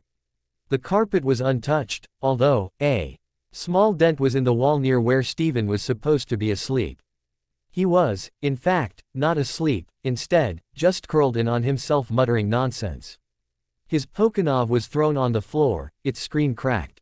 He had never really thought about the fact that maybe Steven was just as badly affected by everything as he was. His mixed expression flicked to determination, as he decided right there and then that he wasn't going to let one of the only few positive influences on his life exist in such a sad, misery-filled state. It wasn't fair. It wasn't fair that everything could punch them around. With little care for the pain they practically lived in. Kai would have wanted him to fight for himself. The tears in his eyes were quickly brushed aside as he stood up, stepping over to the window. The stars were obscured by dark clouds, and the moon barely shone its light on Celadon. He gave a little smile when he spotted the distant people go place to place, the empty streets being almost an odd sight. He shook Pinwheel awake, giving the Pikachu a little, shush, sign, before quietly leaving the room. He stepped down the stairs, swinging around the door, stepping out to the quiet streets of Celadon. He ran down to the only place he could think of, Erica's gym. He pushed the door open, looking about nervously. He heard a conversation from down the hall. You think he's in the wrong? Erica muttered, shock in her voice. He wasn't. I don't think he meant it. Yes, I do. It's so obvious he's connected to it all. Another voice replied. Don't you owe me? Erica hitched a breath in her voice. I don't think I do. You willingly did this for me. Will paused. Well, you still owe me. Will finally said. Just leave this silly idea of where he's blameless. And tell us what magical reason he's acting like an absolute. Ash ran down the hallway, skidding to a stop between Will and Erica in the battlefield. Will stepped backward, alarmed, while Erica gasped. He took a few deep breaths as he processed who they were talking about, and it was quite obvious. He stared Will down. Why are you here? Erica asked, her voice wavering. Is he here? No. I came alone. I just wanted to ask you something, but... Ash trailed off, gazing at Will. Why are you so mad at him?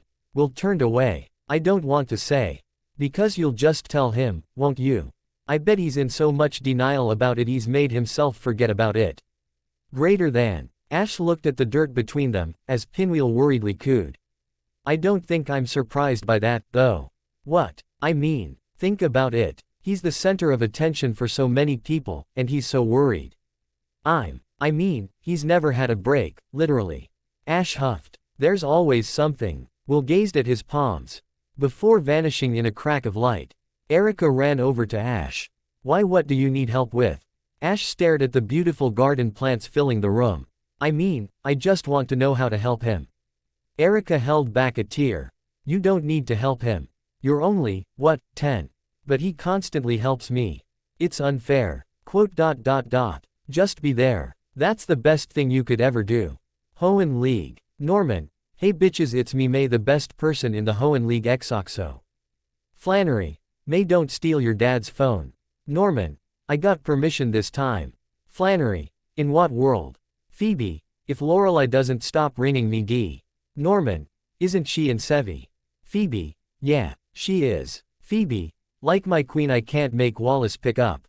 Phoebe. Phoebe. Kanto. League thinks Wallace actually talks to us. Phoebe. Or Steven does, which no. Norman. Girl, I know why. Phoebe. Wait, you do? Norman. Well, Norman. Lance didn't want to tell me because he thought it would freak me out. Norman. Like I am not addicted to horror movies less than 3. Flannery. You phoned Lance with your dad's phone. Flannery. And he didn't hang up. Norman. Trust me, he wanted to speak me. Flannery. Damn. Sydney. Nice job, May. Norman. Thank the twins less than 3. Tate. Liza. Did help. Tate. By breaking into Wallace's office. Liza. So May could use her investigatory skills. Sydney. I'd be mad if I wasn't impressed. Norman. So yeah. Norman. I already knew more than the average. Sydney. Did you check everything? Norman. No. Norman. I felt bad. Sydney. Sigh. Norman. I checked a lot. Flannery. Well, Flannery. Where were you going with this? Norman. Okay, so here is where the weird part comes in. Norman. I was in the gym room vibing. Norman. And my dad was busy. Norman. So I was closer to his phone. Flannery. Oh. Norman. Yeah, so Steven was trying to get in touch. Flannery. Nice joke. Norman sent one screenshot. Flannery. Holy shit. Flannery. What did he say? Flannery. What was he even saying? Flannery. Did you learn in typing greater than? Sydney. Oh my Arceus. Sydney. Hey at Glacia and at Drake. Sydney. Hey even at Wallace. Glacia. Oh. Drake. That's good news. Norman. Okay. Norman. Let me explain what I heard. Norman. He was very. Orman. Man, I've never heard Steven sound like he did on that call, it was surreal. Flannery. What do you mean? Norman. He sounded like fully shaken. Norman. And sounded so genuinely annoyed, angry EK when I was saying I wanted to help it was. Sydney. Are we talking about the same guy? Wallace. Norman. I know. Norman. But I was worried YK. Norman. But I wanted info, so I was just asking him any questions I could even think of. Norman. I think I know what's wrong. Wallace. Hold on, you Tate and Liza did what? Norman. Shish. Norman. I know what's wrong. Norman. I think. Sydney. Judging by the fact you haven't said it yet. Sydney. You aren't going to tell us. Norman. Yeah. Norman. But it's kind of. Norman. Depressingly reasonable, out of his control, and something that had been building up since before we really realized it. Wallace. You definitely know, or close to it. Norman. Yeah. Norman. I tried to push Lance to do something in the right direction. Wallace. Okay. Wallace. Thanks. Norman. Smiley face. Norman. Oh, that reminded me. Norman. You can talk to us. Wallace. What? Norman. Like. Norman. You can talk to us about what's wrong. Norman. It's okay to seek help. Wallace. May. Norman. Nah, shush, stop giving I am too young to worry about things because I am sorry, but I am not. Norman. But anyway. Norman. You can ask for help. You can want to seek the truth and you can want all of that stuff. Wallace. Wallace. I am just worried. Norman. Lise. Norman. It's more than that. Wallace. Why do you say that? Norman. I basically live on the internet. Norman. If I didn't know any better. Norman. I'd probably accuse both of you of blaming yourself. Wallace. Just give the phone back. Hop Town is a pretty strange name for a town. Ash laughed. Pinwheel snorted in agreement. Who named this? A Baniri. Steven laughed a little alongside Ash. As they wandered around the town. Arnold. Is that you? A young lady rushed over, concern painted on her face. Steven pulled Ash aside as the lady paused. The lady stared at Ash a little longer. Before shaking her head. I'm sorry, I thought he was my son. He's been missing for 3 days. Missing. Steven blinked, frowning. Do you have any idea why? Why has nobody bothered checking it out? Officer Jenny pulled up, to nail another missing poster to the wall. She spotted the young lady, wandering over. We have reported it, but there's so much going on, nobody has done anything. Steven nodded. Well, then I'll check it out myself, help you figure out what is going on. Officer Jenny immediately looked grateful. Ash watched as Pinwheel drowsily held onto his shoulder.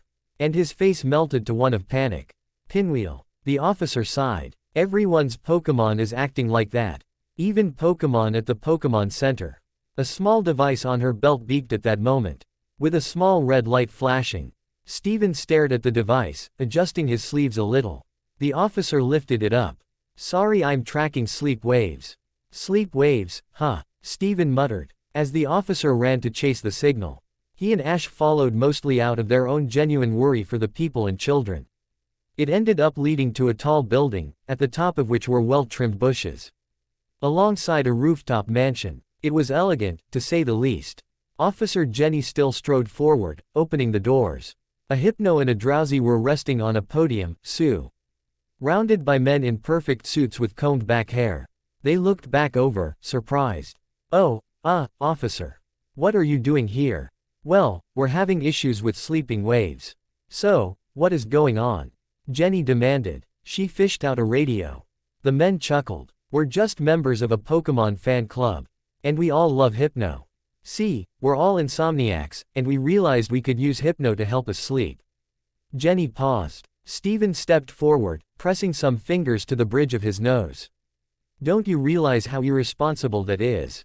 Hypno is used to targeting Pokemon and small children.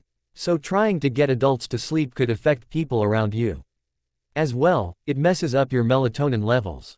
You could be making your sleep issues worse." The officer seemed almost a little surprised at the stranger's knowledge on Pokemon. She shook off the surprise, and lifted her radio to her mouth. Hello. Hop officer here, I have some more information on the recent disappearances." Steven looked around to find Ash and leave now that it was clear the cause and all that was left was to find the children. Until he realized, almost too late, that Ash was not in the room. He grabbed the officer's shoulder, gesturing to the lack of Ash. Her eyes widened. She stammered into the radio again. And another kid just disappeared. Literally, I was here. Can I get a psychic specialist stat?" He glared at the officer. She shrank backwards, when another voice chimed in the other end of the radio. "I'll be on my way." Steven bit his tongue when he recognized it as Will's. Of course. Who else would be available other than the damned Psychic Elite Four member? A mix of emotions filled him while Officer Jenny pulled him to the Pokemon Center to wait for him. Because of course he would have to explain his side of the story. His throat felt dry. Everything went dizzy for a moment as it felt like his lungs had far too little air in them than was normal. His heart was racing, badly. And the officer seemed to fade out of existence. Breathe, he practically screamed at himself, but he couldn't make himself. He felt like he was about to fall over, and the world continued to spin around him.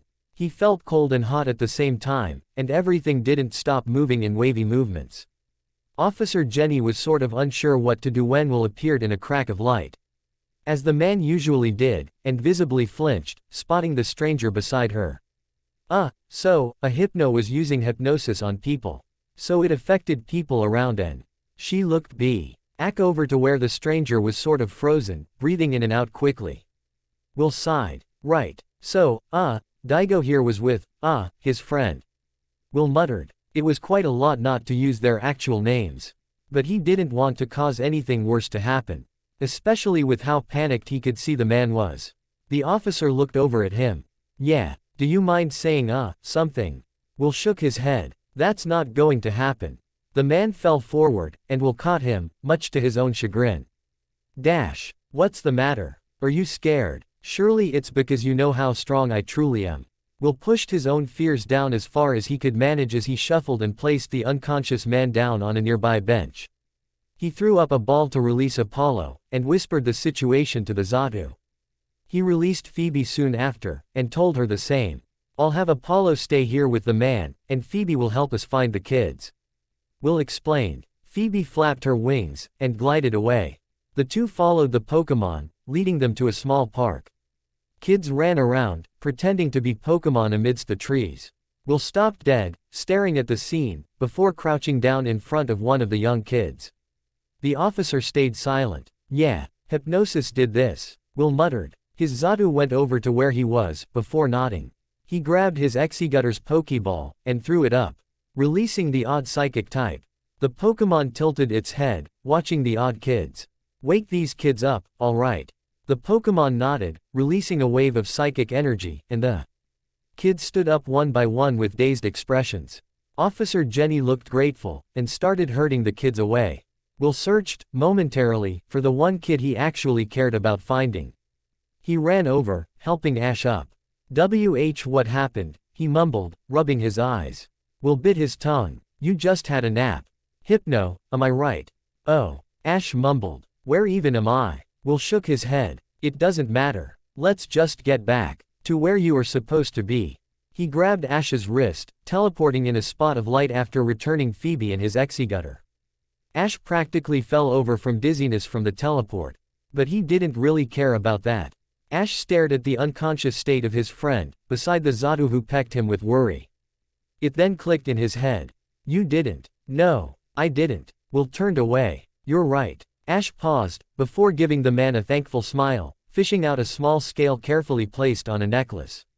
A beautiful, small, blue scale. Give this to, Lance. For me. Will grab the scale. I will. Lance. Will knocked on his door, and eventually, the Dragon Master finally opened the door to the champion's room. He gave an exhausted sigh when he spotted the psychic-type trainer. Karen had been making it sound like he was acting deranged, Cynthia even had been raising concerns, Erica said he was acting ridiculous. And the last thing he needed was to see the man himself. Still, he walked over to the man. Will fished through one of his pockets. A kid asked me to pass this along to you. He dropped the scale on the rope in Lance's palm, whose eyes widened. Who gave this to you? That air, Ash kid, actually. Will stepped backwards. Lance looked away, rubbing his eyes, before facing Will again. Thanks. I appreciate it. He gave the scale to Rosa, once Will had left the room. He woke up. He barely looked aside, when he spotted Ash. He paused, his mouth slightly open. So the officer managed to find them all, with Will's help. And they were still there. Did the man have a change of heart? Steven didn't know. Still, Ash was smiling back at him. You're awake. I am. Steven replied, with a tinge of amusement. Was I sleeping for that long? Well, kinda, yeah. Ash laughed. It's not a great place to sleep out here, you know. It wasn't. It was a cold, metal bench, with cold, miserable weather. Steven sighed and stood up. Well, why don't we go find a place to sleep? That sounds good. Ash grinned. Steven paused, before smiling. I nearly forgot something. What? Steven turned around, and hugged Ash. Don't scare me like that, please. Dear diary. I thought I'd try writing a diary. It's supposed to be a good coping mechanism, not that I need that. I'm just trying to figure out how to help my friend, so here we are. I spent most of today asleep after what was some of the most hellish minutes of my life. I don't know what caused it. I was just scared for. Anyway, it's been a long few days, so I'll keep it short. Is this short? I don't remember much of today. Something about a hypno. Steven Daigo. So, where are we even? Ash laughed, while Steven tapped his chin in thought. He flicked his eyes to his Pokénov. He tucked some hair behind his ear, humming. Scissor Street also referred as Breeder's Lane, apparently. It was a bustling area, with tall buildings and colorful signs pointing to different beauty parlors and places with lights raining down the street. People went place to place, with bags filled the brim with a wide selection of knick-knacks, followed by their Pokémon. Pinwheel's ears perked up in interest, while Steven continued. Apparently it's known for high-end Pokémon salons and beauty parlors. Ash stopped in front of one of the stores, spotting a posters with a coughing and Ekans on it. Both Pokémon were practically coated in accessories. Steven snorted at the sight, raising his eyebrow in disbelief. Surely they don't think that looks good. It could work, but not the way they tried that, please. I think Wallace is rubbing off of you. Ash muttered, looking away.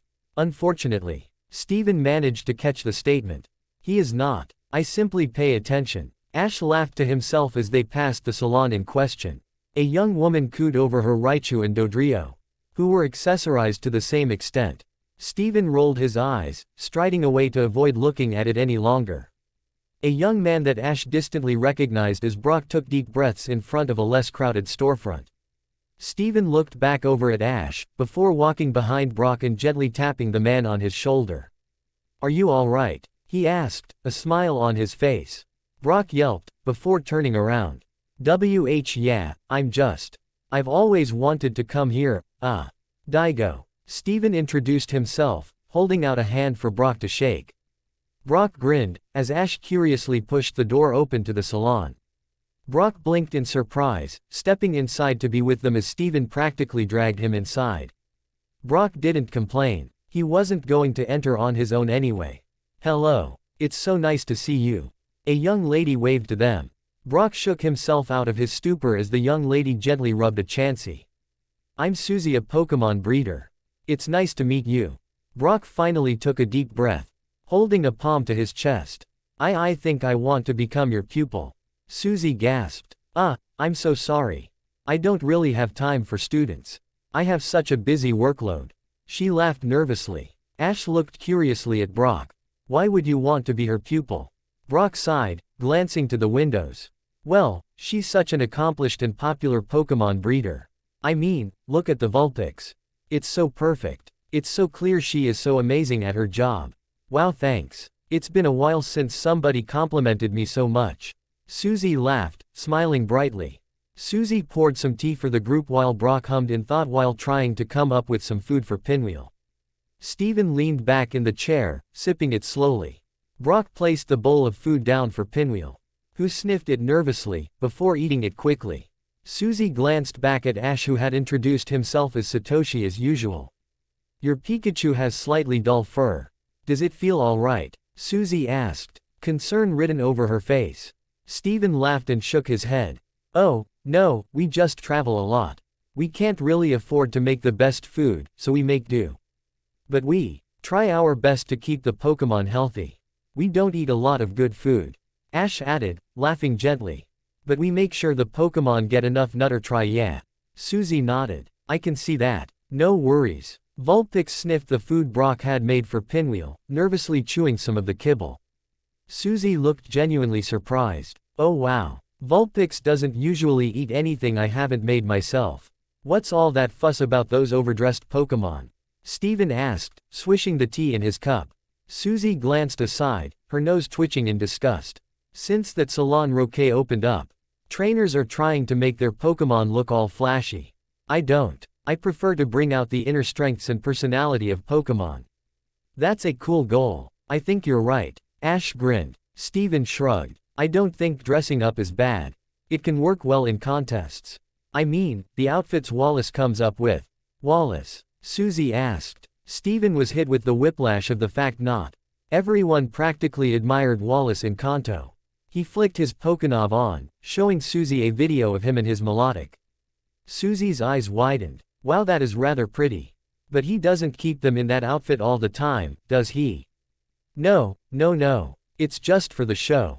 Steven explained. He's just really good at that, yeah. Brock smiled. I don't think any of us are going over there though. Not my style, no. But it does seem odd. Steven muttered. Maybe we'll check it out later, just in case. Perhaps my Wartortle would enjoy it. Ash nodded. Still, maybe I'm not doing it right. I don't know if what I'm doing is working, you know. Susie sighed, taking long breaths. I've been losing so much traffic, and, you know, maybe times are changing. Brock shook his head, acing a hand on her shoulder with a broad smile. Of course you are doing it right. Look at this place, it's so welcoming, and kind, and you've gotten so many awards. Why not host a workshop? That could work. Show off your methods. And show people why you are so good at what you do. Steven added. Ash gave his own little thumbs up. Susie hummed, considering the idea for a moment, before grabbing a piece of paper and scribbling down a few ideas. Sure. Welcome to my lecture on taking care of your Pokémon. Susie greeted the crowd that had gathered to watch her little lecture. People of all different ages and styles sat around Susie, who was gently massaging Pinwheel. Each Pokémon needs your special care and attention. Whenever a Pokémon has been injured in a battle, it should be given a therapeutic massage. She continued, smiling bright as the crowd responding with nodding in agreement. She continued to show the crowd how to do what she was doing, before grabbing Ash and pulling him over to the table. This volunteer and his Pikachu will now demonstrate the techniques I have shown. She stepped away slightly, nodding to herself. As many of you may already know, Pikachu's electric sacs are located in its cheeks, and they become very tense after a difficult battle. Satoshi, will you please massage Pikachu as I showed you earlier? Susie requested, looking back at where Ash stood. He was definitely a little awkward with it, but tried his best to be gentle with Pinwheel as the Pikachu relaxed on the small cart he was on. Communication between trainer and Pokémon is very important. These techniques build trust and bring out a Pokémon's personality. Brock nodded, and stepped over. I think Susie will agree with me that any technique is only as good as the trainer or breeder who uses them. A few of the people who had come over from the other salon sighed and looked down at their dolled-up Pokémon, feeling a little bashful about it all. I'm still so confused about that other salon, Steven muttered, once the lecture was over. Susie sighed. What do you mean? Brock nodded in agreement, tapping his fingers on his leg nervously.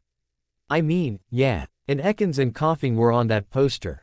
I've been trying to shake off these random people who are convinced I know where this guy and his Pikachu are. That's specific. Steven turned around. Do you know anything more? The tan-skinned man chuckled under his breath. I mean, they aren't great trainers. Also, they aren't even that dangerous. But they are great at disguise, you know. So I'm just suspicious. Ash grinned. Well, we can always check it out. It might not be bad. Welcome to Salon Roquea. The group, a young lady with pink hair, a young man with blue hair, and a moth, yelped, spotting Brock, before shaking off being alarmed. We'll make you beautiful. They grabbed Ash, pulling the kid over as Steven pulled him in the other direction. Hey, that's impolite. He doesn't need a makeover, anyway. The young lady shook her head, wafting her paintbrush around. I don't believe you. Look at his hair. Atrocious. Atrocious. Ash nervously pat his hair while Steven twitched, glaring at the woman. He's fine. Brock watched the two carefully. A part of him was so distantly reminded of somebody else. He shook it off, and held up a Boulder badge. Ahem. I'm a gym leader from Pewter City, I have the right to investigate the property. Steven reached for his pocket, before Ash glared at him. He paused, not even realizing how ingrained just being a champion and role model and every other thing that came with that role was in him. He shook his head while the salon people looked nervously at one another, nodding awkwardly. I mean. They looked at one another and nodded, dramatically throwing off their costumes and revealing their white and red uniforms. Team Rocket. Steven was immediately reminded of the fact that it was normally executives who wore white. Petrol had white, Proton had white, and yet, seemingly randomly, these two did too. Brock sighed. Knew it. Prepare for trouble. The pink-haired woman called out.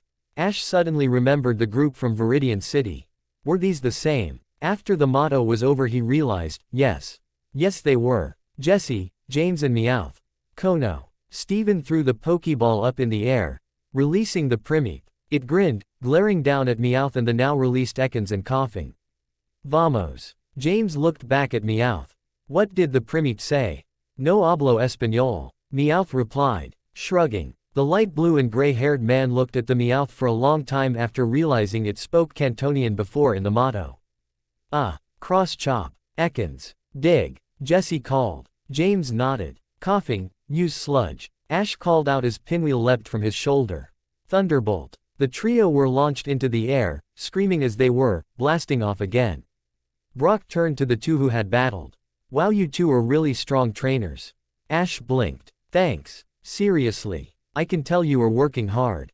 He grinned. He sighed as he walked out of the salon. I wish I could travel with you guys, honestly. It's been so long since I hung out with some friends and you all seem cool. Steven immediately opened his mouth to say something, when Ash cut him off. You can travel with us. It'd be great to hang out with you. I think we're headed to Fuchsia City. Wait, seriously. Brock looked back up at the other man. Is your friend, Daigo, fine with this?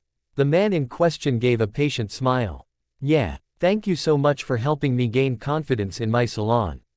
Susie grinned. I think I'm going to leave the salon for a while. And learn what it truly means to be a Pokemon breeder.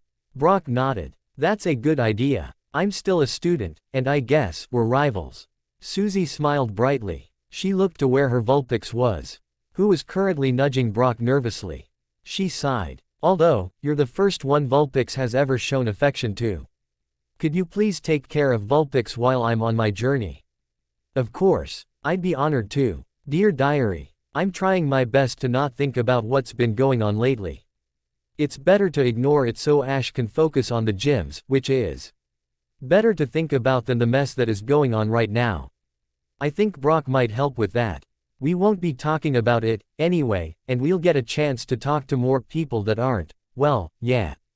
I'm hoping it will help. Anyway, it's not every day you get a chance like this. Daigo. Brock crouched down and struck a match, holding the small flame to the small sticks. Brock grabbed a frying pan from his bag and set it on top of the grill. He drizzled a little oil and scraped some chopped vegetables into the pan, moving a spatula in circular motions. He hummed to himself as he cooked. While he spotted one of his new traveling partners, Daigo, as he had been introduced, blankly watching him. "Are you all right?" Brock laughed. The man sort of snapped out of his stupor, chuckling to himself as he sat down. "Yeah, we've just had bad food recently. Berries can only work for so long." Brock nodded in understanding, while Daigo released his team. While Brock wouldn't have said it out loud, he was pretty curious at what the team was. A Wartortle, Primeape, Claydol, Aggron and Skarmory made up the team, alongside a Metagross. He looked at the Metagross for a long time. It was gray, right? Still, it seemed off. He stared at it for a long time, but it still looked gray, confusingly enough. It was giving him a headache to continue looking at it, so he looked away to release his own Pokémon. "Golem, Onix," he called, releasing the Pokémon. They grumbled at him, lumbering over to the other Pokémon. Daigo's friend released his Pokémon. A Pidgeotto, that looked awfully familiar. Brock ignored it. Another Wartortle, a Bulbasaur, a Charmander and a shiny Ghastly. It cackled, flying in front of Brock. "Wow, look at you." "What?" Brock took a deep breath.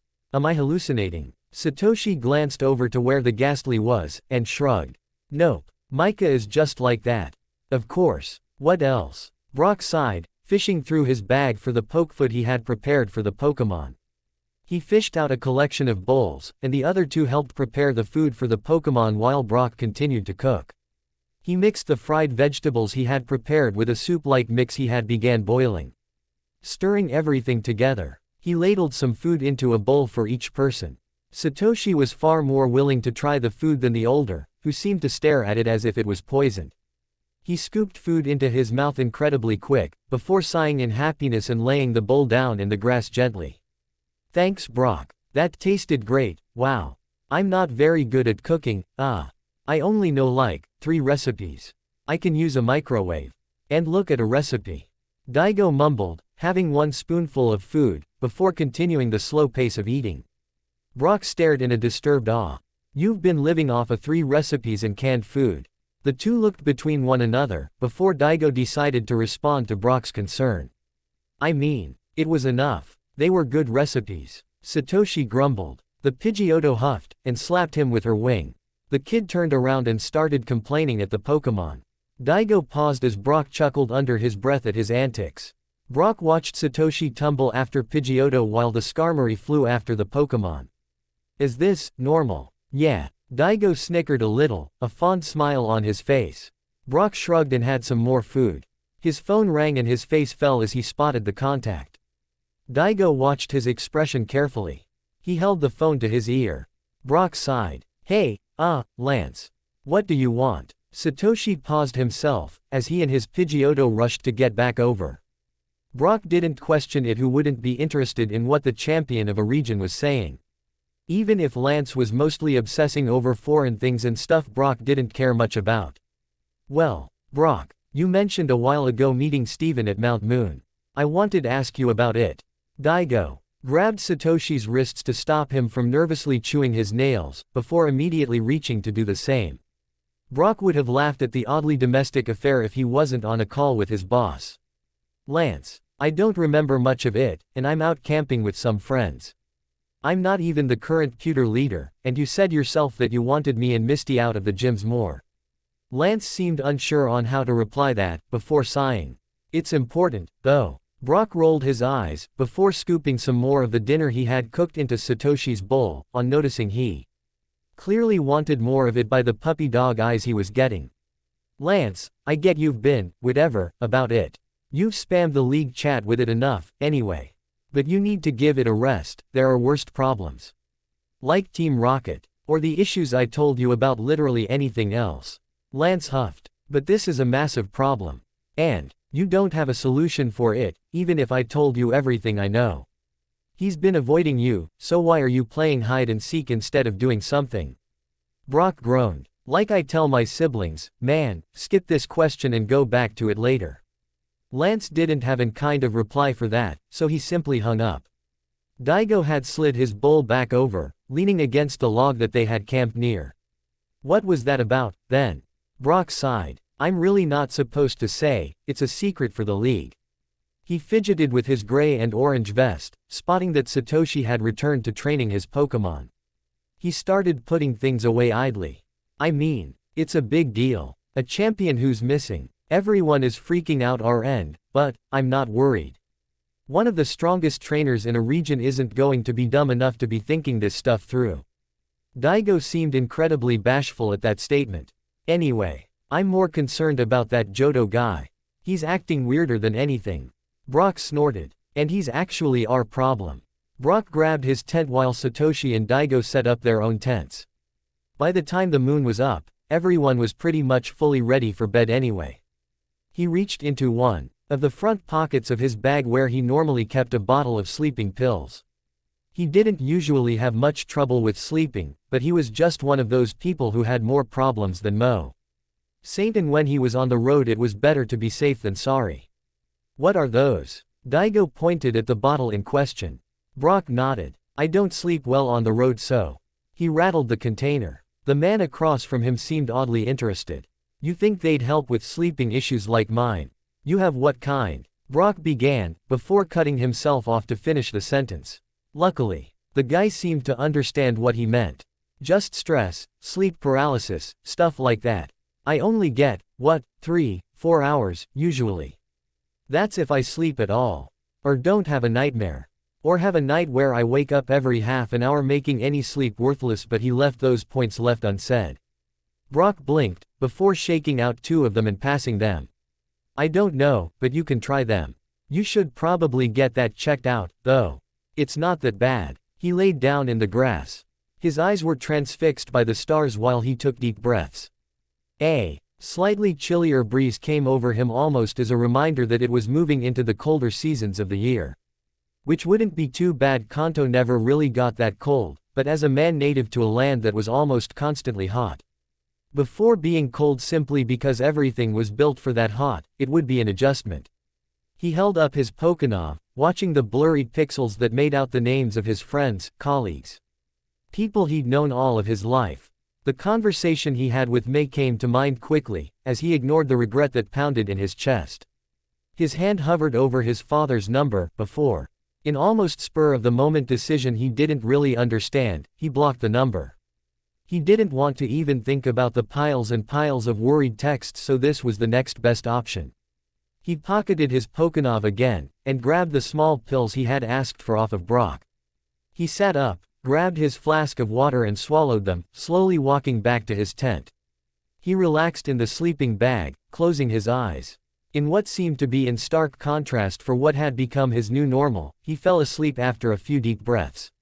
Smoke clogged the air, moving slowly across the sky. The streets of this place were coated in a thin layer of soot, almost blanketing the streets. Pinwheel awkwardly wobbled on Ash's shoulder as he switched to hold the Pokémon. Sparks sizzled from the little Pokémon's cheeks. Brock glanced over, his eyes widening in concern. Pikachu, I mean, Pinwheel, isn't looking that great. We should bring him to the Pokémon Center. Let's try a full restore first. Steven reached to grab one from his bag, when Brock grabbed his wrist and shook his head. Save it, we're in the city now anyway. Ash shrugged a little, darting his eyes to find the Pokémon Center. He jogged over, skidding a little as he went up to the Nurse Joy. The pink-haired nurse seemed half asleep at the counter. She rolled her eyes, pulling herself off the resting position she had taken. Brock ran over, dropping to a single knee. Nurse Joy, please, marry me. Steven made an ugly noise of laughter under his breath and grabbed him by the back of his vest to pull him away. Leave that for when Pinwheel isn't passing out. Nurse Joy grabbed Pinwheel, holding the yellow mouse like a kid holding a baby for the first time. It's just a cold. He just needs some sleep. Ash's mouth dropped. He slammed in his hand on the table, frustrated. How is that a cold? He clearly has a different issue, but, I just don't know what. How would you know? Sparking is just a symptom. He'll be fine in the morning, just leave him here and grab a room. Steven stood beside Ash, now that Brock wasn't no longer uncomfortably simping after the nurse. He adjusted his white coat a little, fixing how the gray straps fitted on. We don't stay at Pokémon centers. When we can. I hope you can. The lights in the center flickered out, and Nurse showed the first instance of any kind of panic or emotion she had in the entire conversation. She turned back around towards the rooms where she helped the Pokémon of the center ordinarily. The ICU. Ash's eyes widened when he remembered, distantly, how he had to have Charmander healed there. How if he didn't, he could have died. What if somebody else's partner was there? The thought, alone, of somebody losing a beloved friend forever, made him seriously nauseous. He stood up and turned back around to where Brock was already adjusting his bag. Nurse, we'll go to the power plant. We need to make sure the Pokémon are safe. Don't go, please. Pinwheel murmured weakly on the counter. Ash faced his partner, and sighed. In a split-second decision, he scooped the electric type into his arms. Brock frowned. Wouldn't it be better to keep him here? Pinwheel doesn't like being alone. I'd feel bad about it. Ash explained. Steven nodded, to try to add credibility. Once they had walked back outside, and had started to head for the power station, Brock snapped his fingers in realization. That's why you wanted to use a full restore. Most nurses don't let you stay with your Pokémon during the healing process. Okay, that made so much more sense now. Steven and Ash exchanged looks with one another and decided to let Brock believe the half-truth. They entered the power plant. It was cold, damp, and had a nasty musky smell in the air. Wires and crackling noises distantly buzzed. The tiles were coated in a thin layer of water, and black mold stuck itself in the corners. A shadow passed around the group as they continued to walk through the horrible place. Their shoes quickly became damp from the water. Hey, a map. Let's go to the central room, first. Brock pointed at the wall where a map was nailed into the wall. It was a simple map with different lines of color representing each hallway and a key with microscopic text explaining what it all meant. Ash looked at the piece of paper for a long time. How does anybody understand too? He scratched his head, while Steven traced a finger from where the front door was marked on the map. We entered through here, so we're following this path here, see? Ash nodded slowly, his eyes tracking over the page. Oh, that's smart. Brock inwardly pushed down the fact that this kid was on a Pokémon journey and yet was struggling to read a map. Any mother would explain that to their kid, right? What kind of parent would so irresponsible to leave a kid out without that knowledge? Then again, maybe that's why these two were even traveling together in the first place. It all seemed off, he decided. Beeps and whistles marked the presence of something. It was enough to break Brock out of his thoughts. Magnemite. The small magnet Pokémon buzzed behind them. Ash looked at it for a long time, as it moved to get close to Pinwheel. He scrambled to keep Pinwheel away from the steel type. Hey, get away you. Steven lifted his Pokémon, pressing to read the Pokédex entry. The robotic voice spoke after a soft chime. Magnemite attaches itself to power lines to feed on electricity. If your house has a power outage, check your circuit breakers. You may find numerous of this Pokémon clinging to the breaker box. The Magnemite is attracted to Pinwheel because of the sparking, see? Steven gestured to where the electricity centered around the Pokémon's cheeks. I'll just catch it. He tapped a Pokéball against the Pokémon, and the Magnemite was swallowed in some blue light. And was caught after dinged. Brock clapped quietly. A grating clattered on the floor and a group of Grimers slid along the floor. A sharp, pungent smell came along with them. Ash jumped a little, before spotting the group. Brock stepped away from the group, gazing at the group. We shouldn't insult their pride, it might not. Pinwheel grumbled to himself, and the Grimer turned to one another. Clearly hearing whatever the annoyed sickly Pikachu said. A muck loomed over the group, growling out an order. Brock blinked in confusion. Nobody said anything to the muck. Why did it now seem to be angry? What insulted them? Steven grabbed Ash's wrist and pulled him towards the control room, with Brock scrambling to follow. They ran into the room, and Brock went to the door, pushing it shut with a loud slam. He carefully looped the lock around and shook it a few times to ensure it was shut. A worker, holding onto his hard hat, took short breaths. Hello, oh my goodness, they clogged up the seawater intake valve. And Ash stayed silent, despite the fact he had zero idea what a seawater intake valve was. A loud thumping echoed through the room, while Steven released the L. Umbering Aggron in preparation for the Grimer bursting through the door. The metal slab was thrown down with a loud bang, and the purple Pokémon descended on the group. Pinwheel. Thunderbolt. Ash called. Steven looked back towards his Aggron. Lazarus, use Body Slam. The combined might of the Thunderbolt and the overwhelming power of Aggron was enough to cause the Grimer and Muck to faint.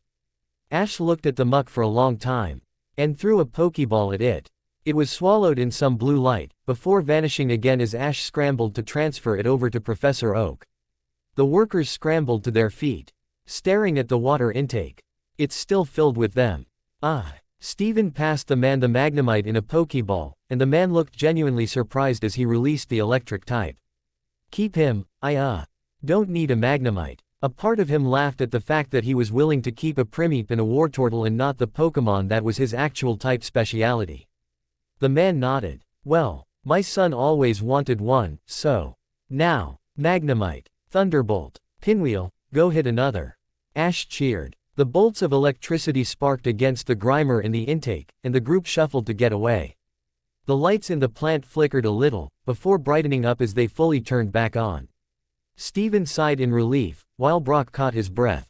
Thank you, sir. The worker smiled. Can I have a name? For the report, you know the drill. Daigo. Tell your local enforcement and Joy to clean up this place. That should help with some problems. Steven turned around to leave, with Brock and Ash following. The workers waved an enthusiastic goodbye.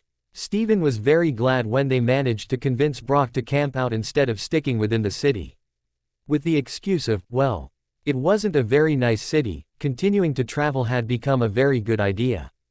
It was a cooler night, as they had been recently, and now more regularly having Brock's cookie. Ing had proven to work wonders for their energy. Ash coughed badly, sniffling into his sleeve.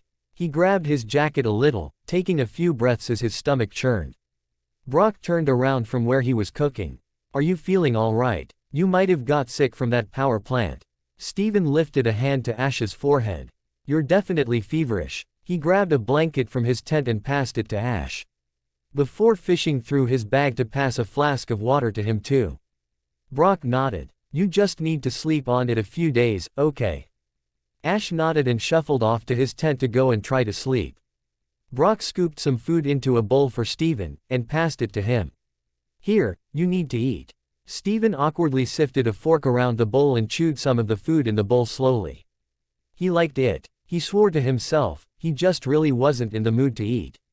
It smelled amazing, after all. However, to him, it simply tasted bland. It felt like an eternity to eat lukewarm slop that was left in the bowl due to how long it took him to eat it. Are you feeling all right yourself? Brock inquired. Steven snapped out of the stupor he had found himself in. Of course, I'm fine. Why wouldn't he be? Gary Oak was a young boy who had to mature very, very quickly. He had been raised in the small town of Pallet all his life, and had been the center of every single person's world. Everyone was his friend, everyone knew his name, and everyone cared quite a bit about him and what he did. That was, until the new kid came along. Ash was strange from the first time Gary had ever seen him. It had been a small get-together, arranged upon his arrival, by his new adoptive mother, Delia. He was shy, for one, and had been hiding in the corner the entire time. Eventually, Gary brought up the courage to speak to him. He barely could speak Cantonian, but that had never really dissuaded Gary. He actually quite liked Ash. Gary was a loud person, so he liked being able to just talk at Ash. It was nice to have somebody who would sit there and listen to whatever he'd say, at all times. Ash would always listen, and that had meant lots to him as a young child. But then, he realized that his grandfather, and seemingly everyone in Pallet, had shifted their gaze from him to this newcomer. And he realized pretty damn quickly that Ash was now the center of everything. Even if he hated it. And so, Gary became as resentful as a young child can be towards a young kid like Ash. Still, he could never shake the fact he wanted to be Ash's friend. Throughout every nasty comment and every snide whisper, he decided he'd try to help in smaller ways. Asking obvious questions that Ash wanted to ask, but didn't have the confidence to. Dropping books he saw, Ash seemed to want to read. It had become a part of his life, until they picked their starters and went their separate ways. He'd ask his grandfather about Ash constantly, the first week. He was fine, apparently. Just traveling, like any other kid. Apparently saw Lance, didn't even recognize him, but that was another story. He knew something was wrong when the story of the ants sinking came. Lance was too involved. Whispers of Hoenn were all too common in the background of calls with his grandfather. Gary took it upon, well, himself, to get to the bottom of the mystery. It simply frustrated him too much. How he was left in the dark.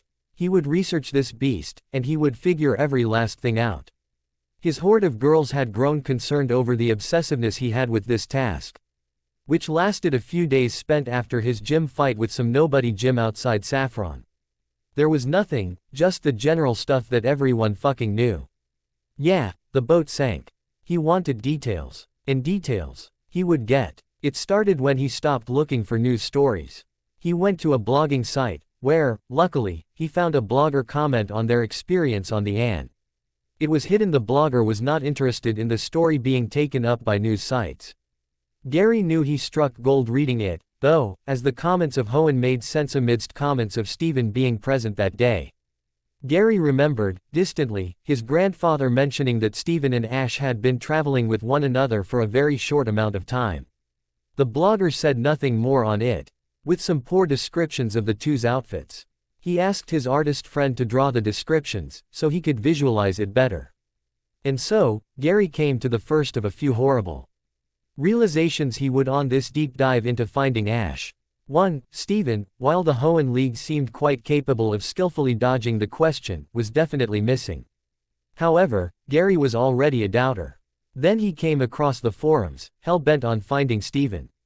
With Wallace taking interest into it on a multitude of occasions, he started researching the two's past together. And what he found? Evidence. Evidence that the Hoenn League was probably hiding anything about Steven being missing because Wallace said so. Evidence that Steven wasn't missing, but perhaps hiding under a different name. Gary then would see the news story that would send shivers down every single Cantonian's spine. The dead rocket. When it first came on, his grandfather had phoned him and insisted for him to not worry about it. Gary, it's not something you'll need to think about it, just focus on your journey, alright? He had said. He had meant well, Gary knew that. But he hadn't been sleepy. Ing that well with all his focus on thinking about Ash, and the mystery there. He was worried. So worried, it had made him physically ill for almost a week at one point. So he had not responded rationally. Fuck off. You don't know anything about me anymore, or what I worry about, or anything that I actually care about. You haven't known me for almost 2 fucking years, and it's really beginning to show. He had been bitter. He spent that night researching, yet again, when an interesting thing had popped up in the files he was looking through. Not only that, but he had spent most of his research online. But only now had thought to turn to the archives and archives of information that his grandfather had access to. It was work, combing through name after name, file after file. With more dead ends than Gary would care to admit to seeing. KH06. And he couldn't open it. He remembered cursing so loudly at his phone screen, the girls he traveled around had all woken up to check on him. He brushed them away. Investigation. Then worry about whatever fucking else was to worry about. He scoured the internet for anything, before noticing that, somehow, and for some, honestly stupid reason, Wallace had his phone number on an old account that had been dead for years and years. He was not obsessed with finding the truth, he told himself. He was just worried. Concerned, even. It was nothing more. Gary was such an incredibly normal person that he should be the example of normality to any abnormal person. He dialed the number, and by some stroke of luck, he got answered. Hello. I don't recognize your number. Wallace's bright voice chimed in. Gary was practically trembling, he didn't think this far. Still, he took a deep breath and prepared the speech he had rehearsed in his head. Of course Wallace was going to answer it was his private number. Not his league number. Hello. I had a request. Wallace paused, obviously recognizing Gary's voice. From the one league party he had been dragged to. Gary couldn't even think on it that fondly, despite him climbing to stage to make fun of his grandfather being funnier back then. Back then, what the fuck was he even thinking? How did you get this number? Wallace began. Also, why are you calling me, Gary? Wallace had always been better with names than most. Gary pushed the thought down, and wrenched a hand in his brown hair as he mustered the words. Right. It was on a dead account you haven't used in, what, years. I was trying to research something, huh? Well, now he just sounded like a stalker. Because I was worried about my friend, childhood, I knew, Ash. And I was, using my grandfather's access to Kanto's stuff, and saw, Gary laughed nervously. Why was he so nervous? What was making him nervous? He ignored that. I mean, it was only logical. Wallace listened all the way through. So what research did you do? To get to the conclusion I'd know anything about this. Well, I was combing through old forums about the Anne, then I came to the conclusion that Steven was on it, and I knew he had at least met him and traveled together with that. So I knew that they had been together possibly on the ship, so I decided to research Steven specifically, found he was missing, but surely that isn't correct, I mean, because I saw you had a tendency to comment on these types of posts discussing, and, Gary trailed off. He had seriously gone deep for this. Did he sound weird? A pause. Then, a laugh. You and May are so similar. But your motivations are so different.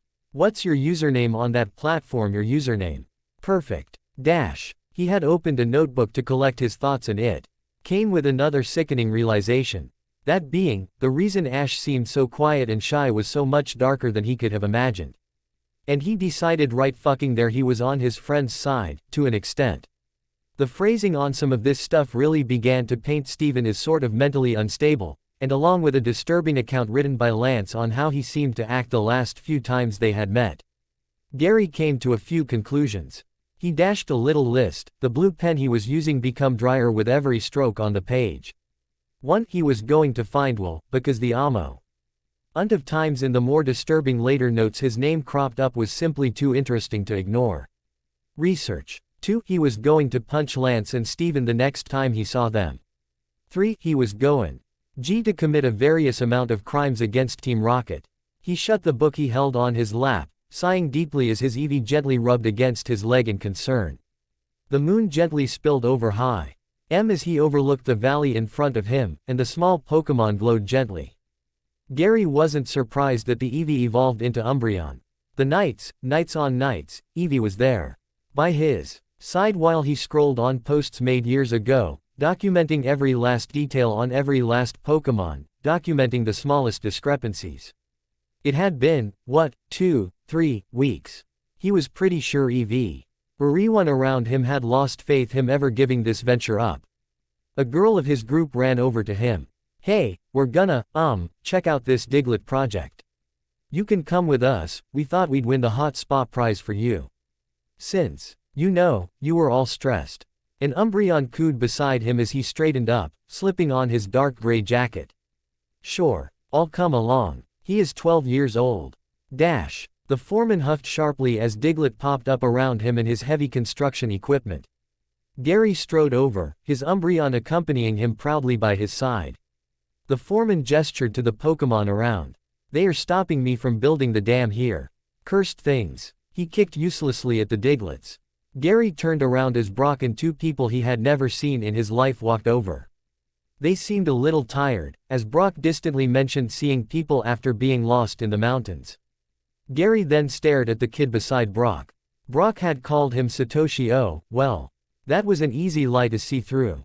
As part of researching practically every detail he could find about the Hoenn Champion, he took time to figure out possible aliases he would use.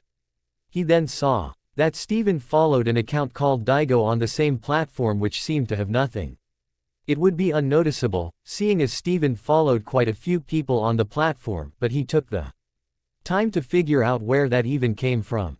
Hoenn names. Ash's accent was pretty different now, but then again, he barely had an accent back in Palette. Gary managed to keep himself calm, but a part of him bubbled in excitement. Ash crouched down and listened to the Diglett as it bickered at the Pikachu on his friend's shoulder. The foreman sighed. So, are you trainers going to help me here? No. This place is their home. They want to protect the local valley Pokémon. Ash retorted. Gary shrugged. So we'll leave. Fair enough. Pack it up. We don't need any league people getting involved. The construction can't happen. Ash turned to stare at him. Steven was squinting at him, and probably already clocked that the young oak knew far more than he was letting on. The foreman, and a different trainer, rolled their eyes. You don't seriously believe this guy, right? His Umbreon growled at the trainer who walked up to Ash. I mean, look at this fucking idiot. Probably hasn't exited the preschool yet, huh? Little baby right fucking here. The guy was sort of buff, around 6 feet, and towered over Ash. One of the annoying macho men that would speak stupid rhetoric about how if you trained every hour of the day you'd be the best trainer, and then lays around as their Pokemon worked hard for them. Steven lazily eyed the man. Distance, or you'll lose a tooth. Gary silently cringed inside at how aggressive Umbreon was. It was how he felt, but any smart trainer would figure out the whole extension of emotion the starters tend to have. The buff guy rolled his eyes. Well, if I win in a Pokemon battle, you agree with me, deal. Steven seemed about to accept, but Gary tapped the guy on the shoulder before words could happen. I accept. Ash's eyes widened as Gary flashed him a quick smile. Dash. This is a 2-on-2 battle between Gary and Ryan. Steven called, acting as a referee. Gary flicked his hair. Umbreon, go. The Umbreon growled, revealing a sharp set of teeth. The Ryan guy sent out a Poliwrath that punched the ground in some form of intimidation. Gary watched the movements of the water type very carefully. Umbreon, confuse Ray, he called, throwing an arm out as the dark type grinned. The strange purplish wave hit the Poliwrath, who stumbled backwards. The Ryan guy grit his teeth. Poliwrath, drain punch. The Poliwrath ran forward, his fist glowing a bright white as Gary analyzed the battle. Umbreon, jump left, then use takedown. The Pokemon swiftly moved to the side as the Poliwrath kept the forward momentum. The dark type then slid to slow down, and leapt in a glowing white tackle, crashing to the Poliwrath's side. The Pokemon stumbled a little, and punched itself as the trainer frantically screamed out orders that weren't heard. Poliwrath fell soon after, croaking in pain. Do you want to continue this beatdown? Gary snorted cockily, as he pet his beloved Umbreon behind the ear. Ryan huffed and turned around, storming off in a rage born of his own ineptitude. The foreman glared at Gary. Well, what do we do about our construction? Cancel it, Gary replied. Poof. Bye-bye. The foreman stammered for an argument, before turning around and groaning. Fine. Fine, just fine. We'll drop this expensive project on the whim because the stupid baby Professor Oak ordered us to. Gary laughed at the guy. He didn't have time for this. He turned back around, to where Brock was staring at the foreman for a long time. Steven hummed. Brock, can you sort out that guy? It's a distraction that Brock takes. Ash gave Gary a very annoyed look, before Gary idly nudged Umbreon. Dash. He can talk to Pokemon, right? So when we meet him, tell him how worried I've been. Okay. Gary sighed as he pet Umbreon, after the girl had left. I really want him to know. Tell him I know basically, well, all there is to know online, and that. He gently stroked the dark fur of the Pokemon. Yeah, you know it. Dash. Umbreon. Umbra Bree, the dark type immediately began, as Ash nodded slightly on almost instinct. Steven was giving him an even more scrutinizing glare. Gary smiled quite politely to Steven as Ash grabbed his Pokénov. Do you want my number? Steven caught on that Umbreon was saying very important things that he didn't understand. Gary smiled and took the Pokénov in, putted his number and grabbed his own phone to add the number that Ash had given him. Sure. Of course. What are you hiding? Steven finally said, clearly getting tired of the cat and mouse, hiding in deception. Gary was playing with him. Gary hummed, before quite subtly standing on Steven's foot as Ash was distracted with Umbreon's chatter. I'm not sure. What are you hiding? I feel you are a guy with a fondness for Metagross. The hitch of breath that Gary heard only confirmed he was right. Or maybe that was from the fact he was trotting on the guy's foot, he didn't care or know. Ash looked back around, and Gary had already gone back to innocently standing there. Well, now, I was going to ask, we're on separate journeys, but, I better hope you're training. You can't be a weak rival, can you? Gary laughed, letting his normal snide cockiness slide into his voice. Ash grinned. Steven visibly froze at the dynamic, seemingly entranced by the idea of Ash being around somebody his age that knew him. Ash laughed. Next time we meet I'm totally going to win. Nah. You are a total weakling, man. That Pikachu looks squishier than a muck. Gary teased back, prodding the Pikachu in question. The electric mouse huffed. Ash gave an offended gasp. What? Umbreon cackled beside his trainer.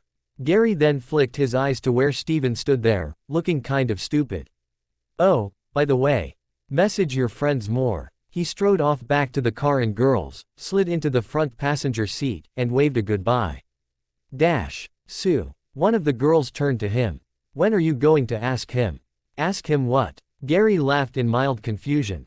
The girls giggled amongst each other. Ask him out, duh. What? Gary yelped. Ash. Hi Gary. Gary. Hello. Gary. What's wrong? Ash.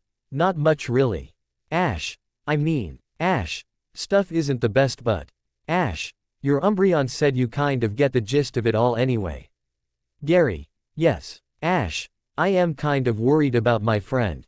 Ash. I was sick the other day and he was. Ash. Super panicked about it. Ash. It was just a fever. Gary. That's not healthy. Gary. Are you sure you have a healthy dynamic? Ash. Ash. What does dynamic mean? Gary. Relationship. Ash. What do you mean? Gary. Gary. DW about it. Ash. Alright. Gary. Anything interesting happen? Ash. Your granddad keeps calling to tell me how many badges you have. Gary. Wait, he is doing what? Gary. Why? Gary. Which ones do you have? Ash. Boulder Cascade Thunder Marsh Rainbow. Gary. Marsh. Gary. You beat Sabrina. Ash. Gary. That's very impressive. Ash. Oh. Ash. Thanks. Gary. Don't get cocky. Gary. I'm still better. Ash. Haha sure. Gary. You saw my Umbreon. Ash. True. Ash. Tell Blackie they are nice. Gary. Blackie. Ash. That's Umbreon's name. Ash. You should call your Pokemon by their names. Gary. Oh. Gary. I'll definitely do that for Blackie at least. Ash. Laughing face. How are we even lost again? Brock laughed nervously as they sat by the rushing water of the nearby waterfall, which Ash had seemed sort of entranced by the entire time they were near it. Brock had Vulpix curled up on his lap, while he ran a brush through the red fox's fur. Steven fidgeted with his Pokénav, waving it around furious. Lee as if that would cause the signal to get better. I can't get a connection, so no map.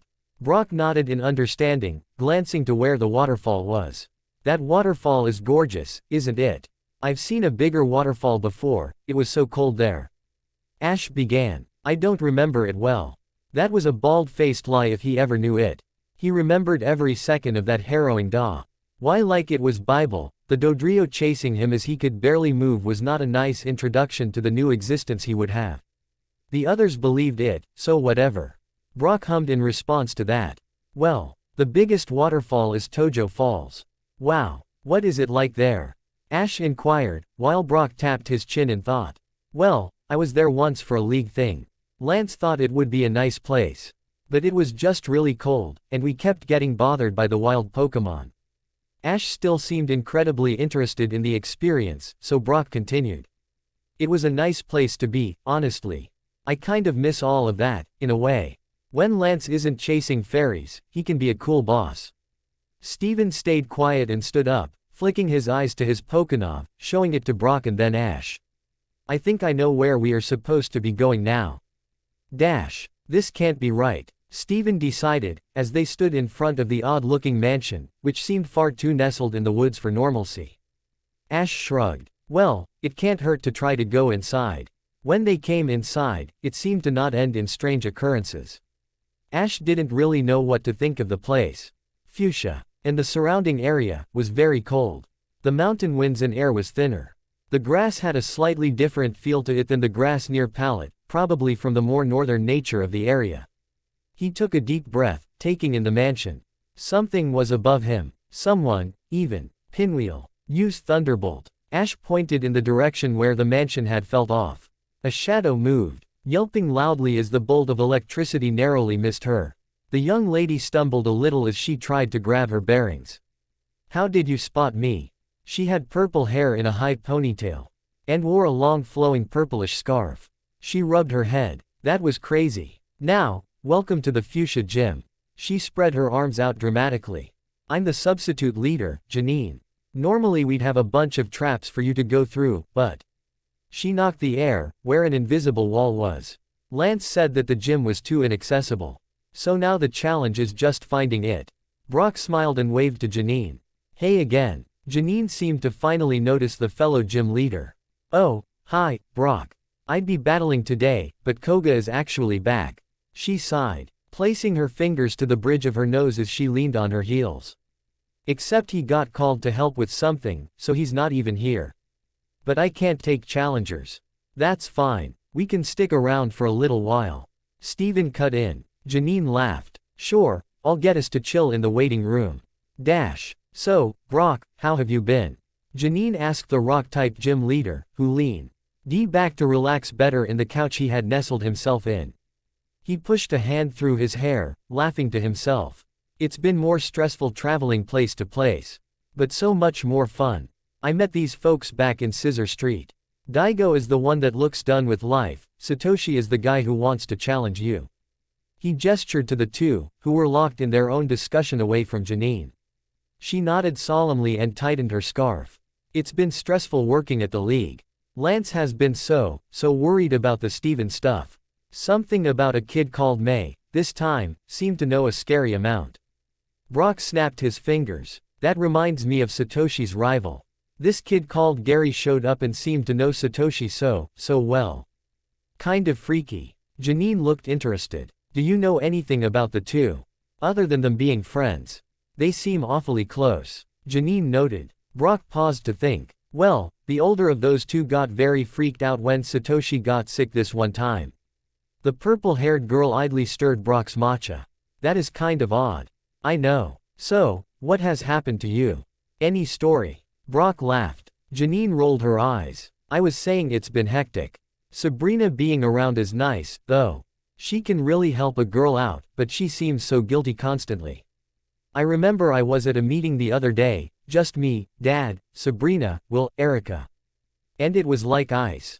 Seriously. Yeah. Sabrina kept apologizing to Will. Will kept telling her to shut the fuck up, his words, not mine. Erica kept demanding for Will to explain a secret. And Will said it was just not the time. Me and Dad were kind of freaked by it all. Janine sighed, looked over at Satoshi for a long time. It's so odd. Will actually mentioned him, now I think about it.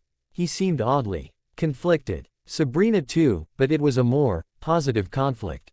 And Erica just broke down when they were mentioned. Brock sipped his drink, his eyebrows raised. The strangest thing they've done is just, I don't even know. They are genuinely nice people. Tell that to Will, I guess. Janine snorted. Or don't. He'll probably teleport in here with his Zatu, looking pissed off as usual. Brock grumbled. I wish Will would just be the nice, fun masquerade guy he used to be. Or Daigo, even. He can be really nice but spends so much time just moping around. Brock observed. It's tiring, I'm telling you. Janine. A loud, male voice hollered from the doorway. Koga stood there, his eyes zeroed in on Brock and Janine, ignorant of the other two in the room. Why aren't you in the main room? Dad, you have a challenger. Janine rolled her eyes, jabbing a thumb in Satoshi's direction. Koga studied the kid for a minute, before looking back at Janine. Thank you, Janine. Koga was really intimidating, Brock was suddenly reminded. He was tall, with a fitted purple outfit. He had spiky back hair and had a long red scarf that covered his mouth. Koga stood and glared at the Hoenn that Brock had grown familiar with. Well, this was either going to end really fucking badly or, alternatively, just bad. If Brock knew just one thing about this guy, he was Lance levels of overprotective. Venomoth. Take flight. Koga called, releasing the poisonous moth. Ash grinned, grabbing Gale's Pokeball. Gale. Let's go. The Pidgeotto screeched in pride. Brock and Janine continued their idle chatter, ignorant to the battle. Neither of them could really care to see what was practically their job. It wasn't exactly new territory. Gust. Ash called. Koga's eyes swept the field, before he gave a decisive nod. Double team. Mirage copies of Venomoth spread across the field, as most were knocked aside by the gust Gale caused. Koga then flicked his eyes to the corner. Now. Psychic. Gale shrieked as she was enveloped in the psychic power of Venomoth. Ash realized he needed a good fucking strategy and quick. He nodded. Gale. Used Gust on the roof. A wooden beam fell, and Venomoth flew out of the way. It split apart, and Gale grabbed one of the parts of beam. Koga looked confused. Double team, again. Ash stared at the copies of Venomoth. He remembered Janine, it was the space that was occupied. If air was there, then where air was not would be where Venomoth would be. But Pidgeotto and Venomoth took up similar amounts of space. Gale. Drop the beam. One air taker took less space now, and the momentum was something he could feel. Now. Use quick attack on the Venomoth far left. Bang. Venomoth was sent careening through the air, landing against the wall with a thud. The frail bug type still managed to stay up, while Koga looked suspiciously at him. Venomoth. Toxic. The bulbous purple orb was sent forward. Gale. Fly up. Ash called. Gale flew into the beams. The purple ball made contact with them instead of itself, and Pidgeotto descended. Now. Twister. Venomoth crashed, fully unconscious. Return. Koga pressed the button on the bug type's Pokeball, returning the moth. He threw another, and a cruel-looking Golbat appeared in a flash of light. Poison Fang. Thud. Return. Ash blinked. He threw another Pokeball, releasing Pyre. The Charmander grinned, whipping its tail. Prepare for trouble. And make it double. Two familiar voices called, bursting a hole through the wall. Posing dramatically. Koga turned around and Brock looked up to facepalm, loudly. Steven twitched. And Arbok and Weezing were released, snarling and hissing at the group. Jessie ran over to where Ash was stood. And grabbed him, pulling him backwards. We're just taking this. Boss's orders. What? Janine began, running over. Arbok whipped its tail to trip Janine, who narrowly dodged the attack. Claydol. Steven released the now, very, pissed off, psychic type. Do you want to test your luck? The eye-covered Pokemon narrowed its vision at Jessie and James, W. Ho continued to pull Ash backwards and away. He scrambled to get out, but he couldn't move and Charmander and Pikachu were too busy trying to fight Weezing. Guys, back up, Jessie muttered into a walkie-talkie. A group of 4 rocket grunts leapt onto the scene, releasing a Zubat and Drowsy each. The Pokemon glared down the Golbat, Janine's Ariados, Brock's Golem, and the furious Claydol. We need to go, now. James muttered to Jessie, who snorted. Couldn't have guessed. Claydol, psychic. Steven ordered. His heart was beating a little too fast. He couldn't really think, the odd cloudiness that came over him back in Saffron returned like a sweeping kick. His eyes went blurry, but then, upon blinking, he could see. See a lot, fucking, more, he decided. Emotions, thoughts, every decision each man was making. Was this what Sabrina experienced?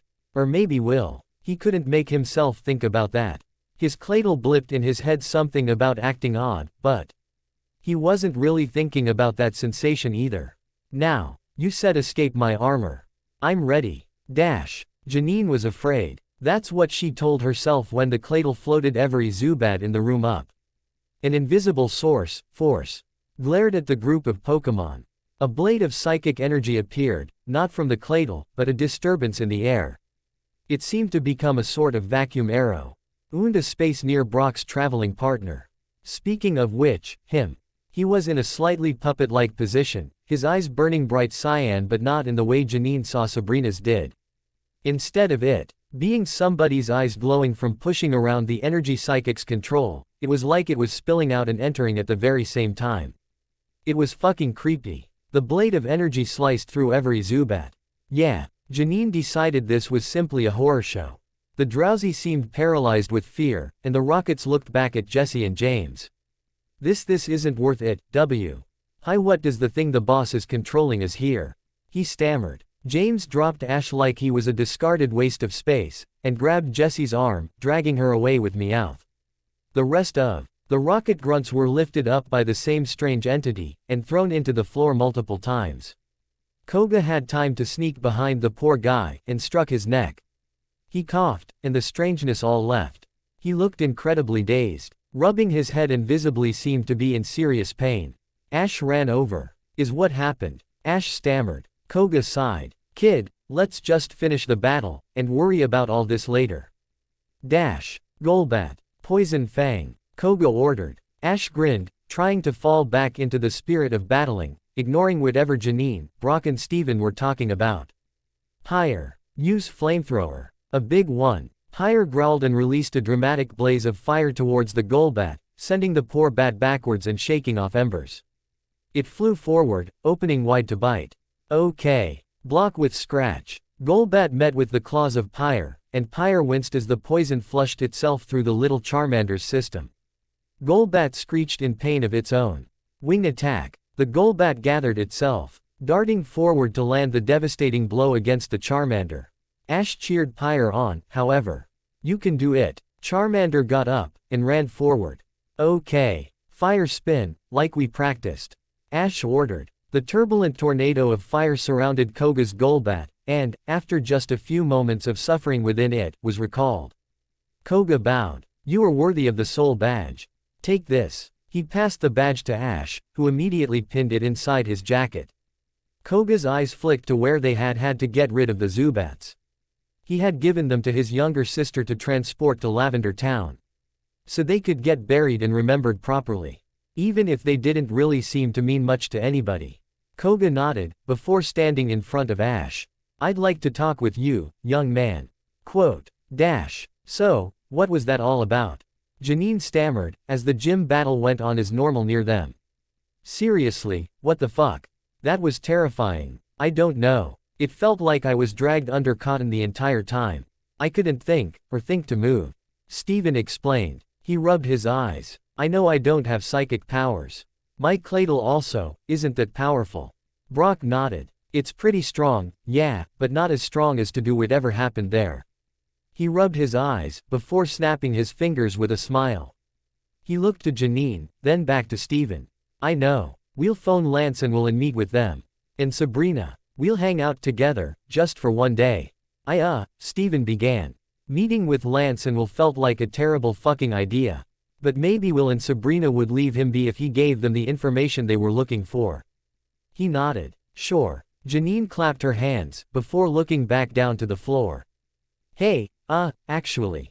I have a question. What? Steven asked. Janine sighed. I'm taking over Fuchsia permanently soon, so, I was wondering, if you could help train me. Since Brock says you are a really powerful trainer. Steven considered this. Sure. What did you want to talk to me about, Koga? Ash asked, his hands on his lap. Koga hummed, his hands together in the pose. That Ash guessed was some kind of ninja thing. I was thinking of hanging with you a day. I have theory on your abilities, the ones that you used to spot my Venomoth. And I would like to show you around to Laramie's ranch. And take you to the Safari Zone. The Safari Zone, huh? That's where Kangaskhan live, Ash muttered, rather intelligently. Why do you want to take me there? I think you, specifically can help me with something, young man. That is, if the rumors I heard are true.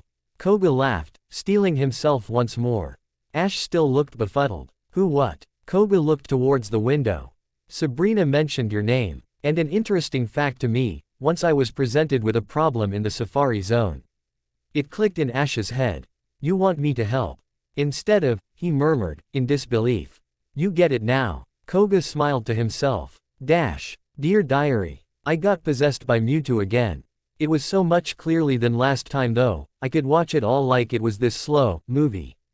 I was trapped in myself, trapped with my thoughts, all to remind myself what a horrible person I truly have become at this rate.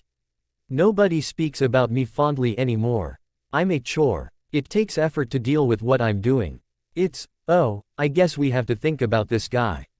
I think Mewtwo is right. I think this world should burn to pieces. What am I even talking about? I love the world. I love going looking for rocks. I want to be here. I want to be here to experience the world, but, it's such a mess. I don't know. I just don't know. I need to quit complaining. Steven. Hello Janine. Lance waved to the young girl, who smiled and awkwardly waved back. I heard you wanted me to come down here. It sounded important. The spiky-haired man stood in the doorway of the Fuchsia gym. As Janine gestured for him to come over, Lance stared at the accumulated group Sabrina and Will had apparently been called in advance. Lance doubted he would have come if that hadn't been the case. But that was nitpicking. Brock was here as well, much to Lance's surprise. He sat down in one of the chairs provided in the haphazard meeting location. He drummed his fingers on the table while Janine distantly chatted away with some random person. Sabrina was looking slightly sad towards Will, while Will's nervous tick of tapping his foot was just noticeable for Lance to really spot it. Janine ran back over. Okay. He's ready. Ready for what? I'm very confused, Janine. Lance spoke with the tentative patience of somebody who had been going pillar to post for the past month. A guy with scruffy light blue hair, with brown poking from the roots of his hair, wearing oddly sci-fi clothes, settled himself in a chair, his hands folded on his lap. Sabrina's expression zeroed in on the man, whose expression was kept at a stealing neutral. Janine breathed in and out. Lance, we had some issues with an incredibly power psychic type. Oh, Lance asked, impatience leaking into his voice. Tap, tap, tap, tap, tap. The almost inaudible soft tapping felt loud to Lance. Sabrina shut her eyes. It lingers, I can sense it even now. Well, why is there a stranger here? Lance pointed towards him. He closed his eyes, shaking his head. Because the thing I can't remember. I don't know what happened, particularly. There were rocket grunts, and I couldn't think. I could see, but I couldn't think about what I saw. It felt I had to think what it thought. That's disturbing. Lance tried to laugh to bring the mood up, which felt similarly dampened. Janine scowled at him. Brock nodded. There were Team Rocket grunts. They tried to kidnap somebody. Kidnap? What? They tried to kidnap him. Will immediately cut in, before coming to the sly. TLY important realization that he had never mentioned knowing him in the first place. Lance immediately jumped on this. Do you know who this person here is? Do you know what is going on? Why have you not mentioned this? I thought I had it under control. How would you control that? Janine stammered. It effortlessly killed 4 Zubat without blinking. How? It doesn't have, Will began. It shouldn't be ABL. Oh. Sabrina sipped some water. Will, can you stop hiding what you know? This is not a matter where you stay silent. Lance needs to know the danger. Lance glared at Will. Mewtwo. Mewtwo is our problem here. Lance. Last time me and Sabrina encountered it was back at her gym. Will gestured for Sabrina to continue speaking. The psychic tied her hair up into a ponytail as she spoke. Yup. Daigo and his friend were there for a gym badge, but Arceus, I was not well. I trapped. Will, and Daigo, in this dollhouse thing. It's a representation of my childhood mind, and thus, brought with a time dilation effect. Janine's eyes widened as it clicked why that meeting Sabrina was constantly apologizing. Daigo coughed into his sleeve. I don't remember any of this, Will. I thought we had established this. Will nodded at that. You don't. That's why I don't hold it against you. Anyway. Using Daigo as a sort of puppet, it was able to. We'll leave that discussion for another day. Lance stood up. Will, spill. Sabrina, I need you to be honest with me on the threat this poses. And you, Lance pointed at Daigo, who is still in this perfectly neutral position. I need you to tell me what you know. I don't want to tell you. Will said matter-of-factly. He rubbed his neck, where this time, Lance seemed to actually notice something wrong. Purplish bruises. Lingering statements of something that had happened a while ago, still scarred the area. Small slices done with what may have been a simple, tiny pocket knife. Something any trainer would have carried. Hidden, intentionally. But suddenly the idle motion that Will had picked up of rubbing his neck made more sense. And the anxious tapping when Daigo was in the room. Sabrina fixed her sleeves, strolling over to a whiteboard and drawing a blue circle with a marker Janine had passed her. Right. Blue circle is Mewtwo. I can sense its lingering psychic energy, imagine it as little dots. Sabrina drew dots on the board. And a pink stick figure. She drew a purple stick figure, labeling it Will, and another same blue figure for Daigo. Lance nodded, staring at the whiteboard. She drew little blue accentuations on Will. I can sense small parts of its energy on Will, like cuffs, right? That's quite common when it comes to interacting with legendaries. You don't come away the same person. Wait, I need another for Satoshi, 1 second. Sabrina drew another stick figure. This is where this all gets confusing, Lance, and where I don't know it all. Daigo's energy is very muddled with Mewtwo. It's hard to distinguish them, actually. Sabrina scribbled around the stick figure for him. It's like he is the same entity. That can happen for many reasons. It usually happens when a change in mentality to the psychic's one happens, usually because of prolonged contact or something. I'm guessing that this case is just because of that possessing stuff. Daigo nodded, considering what he was being told. Sabrina continued. See, this blue energy is like a fire. Imagine the specks lingering in the gym like small embers. Lance nodded, while Sabrina further explained her little analogy. Will would be mildly on fire, but could easily put himself out. The problem with Will is that he's also under a blanket. She drew a light blue circle around Will. I don't know what the blanket is, since I have never met this psychic. But whatever it is, it wants to keep the lingering presence of Mewtwo around for whatever reason. Will nodded, before glaring at Lance. Yeah, he doubted he'd get answers there. Sabrina tapped the marker under the stick figure that was supposed to be the Daigo guy. Imagine Daigo is simply combusting. A walking torch. And Mewtwo is like miniature sun. Lance gulped. So you know where it is? Nope. Because the miniature sun is contained in armor that is barely keeping it down. Sabrina looked nervously at Lance. We're on a timer to get rid of it before it becomes unmanageable. I think. Janine pointed at the Satoshi stick figure. Why did you draw him? Oh, the second thing. See, he's kind of odd. It's like there are two Mewtwo's attached to him. One feels older. But it can't be the one we're dealing with, it's too mature. It feels dormant, like it has been here for a long, long time. The energy feels foreign. Like, it doesn't come from this world. Sabrina finished. You know what? Well, Sabrina, we're going. This doesn't make sense. Lance huffed, standing up and shoving his chair in. Will simply vanished in a spark of light. Janine stared at the whiteboard. I'm getting a headache with all of this stuff. Why don't we go get training? Brock suggested, in a slightly chipper voice. Daigo turned to him, and Janine grinned for the first time since the whole meeting nonsense. Yes, please. Welcome to the ranch. A young lady waved cheerfully to Ash and Koga as they strolled over, waving as they did. She rubbed the back of a Ponyta. Just getting her ready for the race tomorrow. Ash's eyes widened with awe as he watched the Ponyta gently rub against her trainer. Wow, that Ponyta looks so cool. The lady smiled at that. She's my pride and joy. I'm Lara, part of the Laramie clan. They often breed Pokemon on this ranch here in Fuchsia. Koga explained for Ash, who was nodding along in interest. As somebody who for most of his life could never imagine such a thing, it seemed curious to him for an entire herd of Pokemon to live under domestic care. Lara gestured to a nearby field.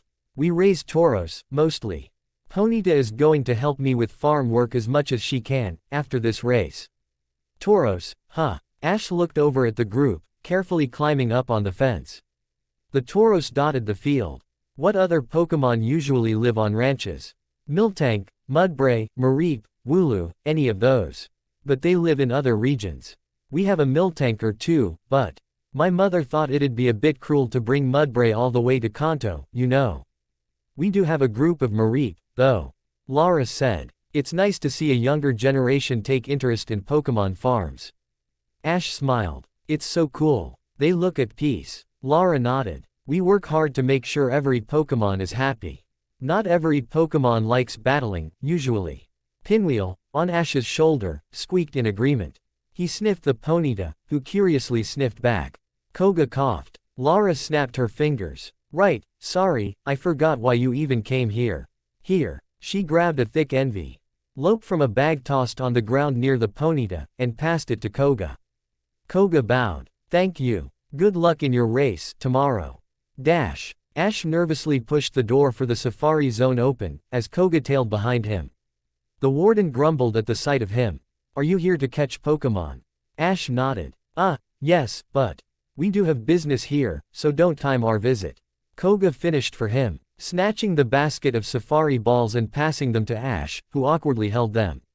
He wasn't exactly interested in catching the amount of Pokemon the balls seemed to insinuate he was supposed to catch. Ash spotted a small photo frame on the warden's desk, a yellowed photo of a younger version man framed. Beside him, a small Dratini. Oh, Dratini live in the safari zone. Ash mumbled, mostly to himself. The man reached for his hip, but hesitated on the stony expression of the local gym leader. No, there are no Dratini here. Don't think of catching one. Ash shivered at that prospect. I don't think I could train a Dratini, no offense. Nobody could replace Kai. Nobody would ever be half the Dragonair Kai was. Nobody would ever be half the Dragonite Kai could have been. The warden looked unconvinced, while Ash quickly scurried into the safari zone. Koga followed. Soon, they were traversing amongst drier grass and canopy trees, amongst roaming Nidorino and Nidori. Nadat cooed and growled at each other in a friendly manner. Dodrio scurried place to place, and migratory Pidgeotto soared over the area. I want to check out that Dratini, Ash suddenly said, as Koga shrugged. I know I need to check the Kangaskhan rumors, but it couldn't really hurt to check the Dratini rumors, too. Right. Ash grinned. He ran to a pond, listening carefully. He sat by the edge of the water. As Koga watched him with a mix of curiosity and befuddlement, Ash set Pinwheel down, and called out to the lake in a moment where Koga had to double take, seemingly language a Dragonair or Dragonite may speak. He heard it from Lance's Pokémon the long, high-pitched squeals, with a slight growl in its tonality. It was surreal. Dratini, come here, I wish to talk to you. Ash called out. Pinwheel's ears perked up, and a few Safari Zone Pokémon stilled and watched from around. The small blue serpent, slightly teal in color, not like the warm beautiful purplish hues of the Dratinis he had seen as a child, ascended from the water, a little befuddled. Where is the Dragonair? Here. Ash waved, pointing to himself. The Dratini blinked, then immediately began to slither over to him, bopping him in the side curiously. Where are you from? Where is your mother? North. Fusub. She stayed there. Ash explained to the Dratini, who trilled. Wow, I've never been there. Mother said she was too busy to go. She looks after the Safari Zone. I really wanna go somewhere, like, meet the epic cool dragon champion everyone talks about. Ash nodded. I can get you there. I think. If you want. The Dratini giggled like a small child, excitedly. Please please please please. He tapped the Dratini with a safari ball, then gave the ball to Koga. He cleared his throat. The Dratini really wants to meet Lance. I think the Dratini in that photo is actually now a Dragonair. So, the rumors must be true.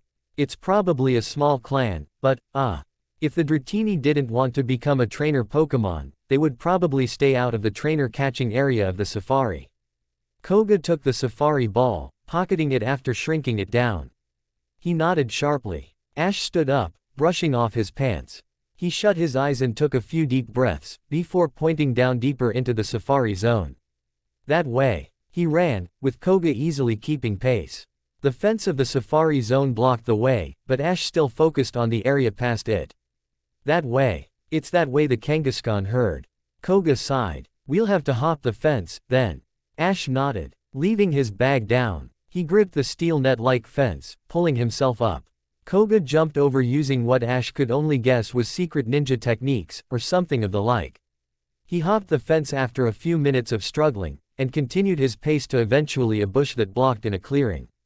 Kangaskhan, Koga muttered. The large, intimidating Pokémon stomped around.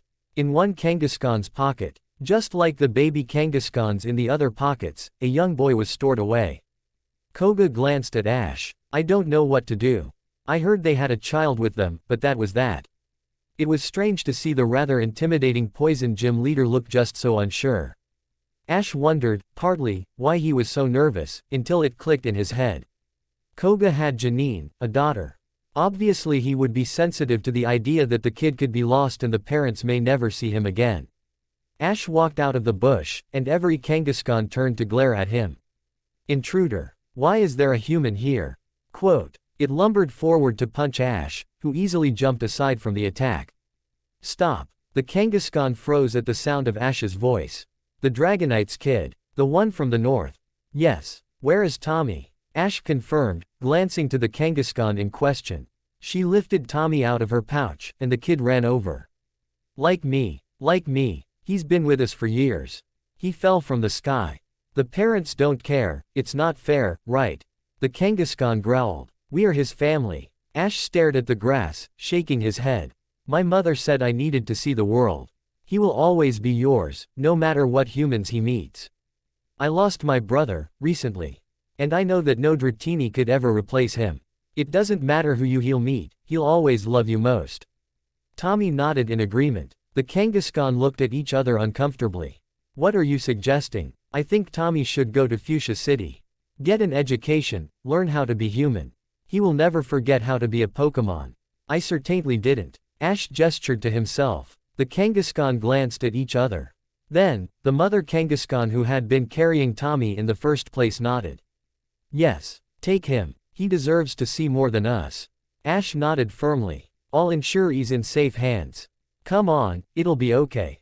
He grabbed Tommy's hand and pulled him to where Koga was waiting. Koga, surely you know a good place for him to stay, right? Koga looked long and hard at Tommy. Janine has always wanted a younger brother. Ash slid back over to the other side of the Safari Zone fence, while Koga just as effortlessly jumped the same height holding Tommy. Right, that made sense. He grabbed his bag, which was opened at some point. He shrugged it off however, as nothing appeared to be stolen. They eventually returned to the Safari Zone gate, and Ash dumped the Pokeballs to be returned.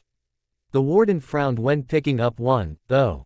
You caught a Pokemon. In this one, keep it, he barked, shoving the Safari Ball at Ash, who scrambled to hold it. He stared at the Pokeball in disbelief. When did a Pokemon get caught by him? What was inside the Pokeball? He had zero clue. Koga ushered him out before he could finish processing that, and before Ash knew it, he was back at the Fuchsia Gym anyway. Brock, Janine and Daigo were all chatting away together. With Daigo slightly less chatty than the other two. Koga entered. Why do you have a kid, Dad? Janine laughed, pointing at Tommy. Koga placed him down. That's Janine, my daughter. This is Tommy. You have a brother now. Janine gaped. What occurred on your Safari Zone trip? Koga smiled. Quite a bit, actually. I have to go see Lance, so I will be back in a few days. You don't mind babysitting, right, Janine? The girl was smiling ear to ear as she watched Tommy poke about the sitting area of the Fuchsia Gym. Nope, I am quite happy to, Dad. Ash grinned happily at the group. Before holding the Safari Ball. What was in it? He'd find out tomorrow, he supposed. Hello, Lance. Koga glanced at the man. He was busy polishing his Dragonite scales when he looked up, smiling at seeing the Elite Four and gym leader. Hey Koga, did you get those files from Lara? I did. Also have a present for you, courtesy of the thing I was doing yesterday, stopping me from catching the meeting my daughter organized. Koga explained, fishing to grab the Safari Ball. Lance gave the Pokeball in Koga's hand a long look. Koga passed the thick brown envelope, and Ants turned it over once before sliding it on his desk to join the rest of the paperwork. Thank you. Koga pressed the release on the Safari Ball, and the small serpent rushed over to Lance squealing. Apparently what did the kid call it, a clan of Dragonites live in the Safari Zone. Lance's eyes widened as he lifted the serpent, letting it wrap itself around his neck as he gently pat the small Pokemon.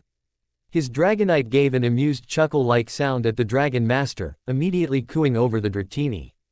He's adorable. Safari Zone, huh? The Dragonite perked up at that, nodding in agreement. I guess it makes sense. Quote. Koga laughed boisterously. Yes, I suppose. So, the other day when I was hanging with Koga, I got this Safari Ball. Ash held it up. I think there's a Pokemon in it. And I don't know what is inside. Steven raised an eyebrow, curiosity written on his face. Really? Not much interesting happened when I was with Janine. She just trained her Ariados. And we worked on her techniques and stuff. Steven decided he'd save Ash from the stress of the bombshells that Sabrina dropped on them. The kid nodded and threw the Safari Ball up, staring at the Pokemon. A Scyther glared down Ash. The soft green-colored bug type drew its blades into an X position. Ash raised his Pokédex to the Pokemon, pressing the button to read its entry. Scyther is blindingly fast. Its blazing speed enhances the effectiveness of the twin scythes on its forearms. This Pokemon's scythes are so effective, they can slice through thick logs in one wicked stroke. It looked quite proud of the dex entry, swiping through the air as a demonstration. Pinwheel laughed at it. How did you manage to trip up and get caught? I was bored. You are a trainer, right? I wanna fight. Scyther huffed. It spread its wings, flapping them to try and demonstrate its wish further. Pinwheel nodded, pulling at Ash's ear a little. He smiled. I'll try my best. Scyther seemed slightly baffled and nodded. If you can speak, then just call me my name. Rhodes. What moves do you know then, Rhodes? Ash said, in Cantonian this time, so Steven could follow along to the conversation. Rhodes the Scyther leapt up to demonstrate. It did a dramatic, flashy movement that was generally associated with Swords Dance, using slash, then Night Slash, then X Scissors on a nearby rock. By the end of the repeated strikes, the rock was broken apart. Ash clapped. Wow. Ash grinned. You're totally welcome on the team. Want to meet the others? Rhodes nodded. Come on out, guys. Ash threw his Pokeballs in the air. Gale was the first to investigate the newcomer to the group, pecking at the Pokemon curiously. She flapped at the bug type, squawking about her being the second in command of the team. Pinwheel cackled at the reaction. Narcissus sleepily rested as the chaos occurred around him. Pyre poked Rhodes curiously, cautious to keep his flaming tail away from the bug type. Neptune waved his tail back and forth as he fist-to-blade bumped Rhodes. Micah seemed disinterested in the new member of the team, vying to instead chat to Steven about Sabrina. I'm glad you guys are getting along. Ash smiled. Brock laughed. Ash had completely forgotten Brock had left to grab some firewood until he returned. He stared at Rhodes in slight confusion. Whoa, a new Pokemon. That's awesome, Satoshi. Rhodes poked Brock curiously with a blade. Brock laughed. Well, guys, I was checking the bike thing. We might be able to get a rental. I wouldn't bother buying bikes, we'd never use them again.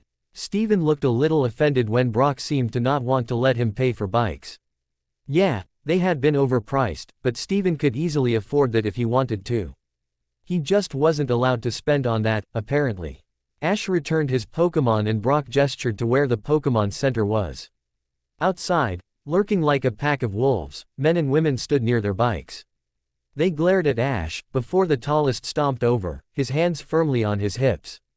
What's up, kiddo? I'm Chopper, and I'm challenging you to a Pokemon battle. He grinned. Winner wins cash, deal. Sure. Ash smiled, reaching for Rhodes' Safari Ball. Dash. Rhodes. I choose you. Ash tossed the ball, releasing the Scyther, who sharpened his blades on themselves. Chopper grinned, releasing a large golem. Ash winced at the bad match-up, but he knew he could at least deal a good amount of damage, even if they lost the match. Golem. Tackle. Rhodes. Dodge, then use Swords Dance. Ash called. The golem lumbered forward, rolling as Rhodes easily leapt around it, performing the dance.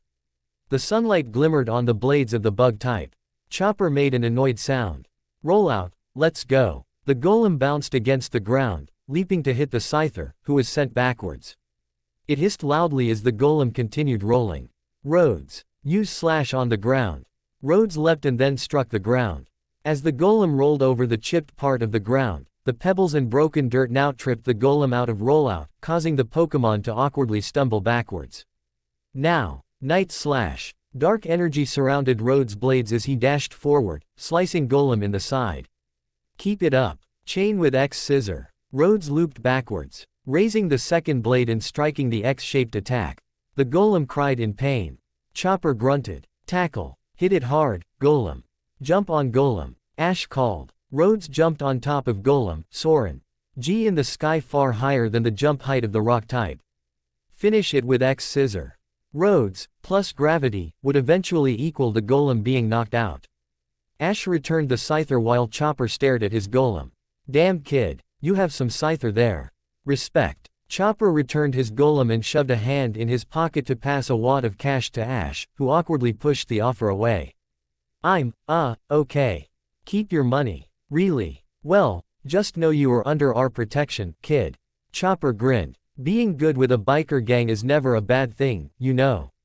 Ash nodded along awkwardly. Rain began pouring as they finished chatting, and Brock was nervously staring at the sky.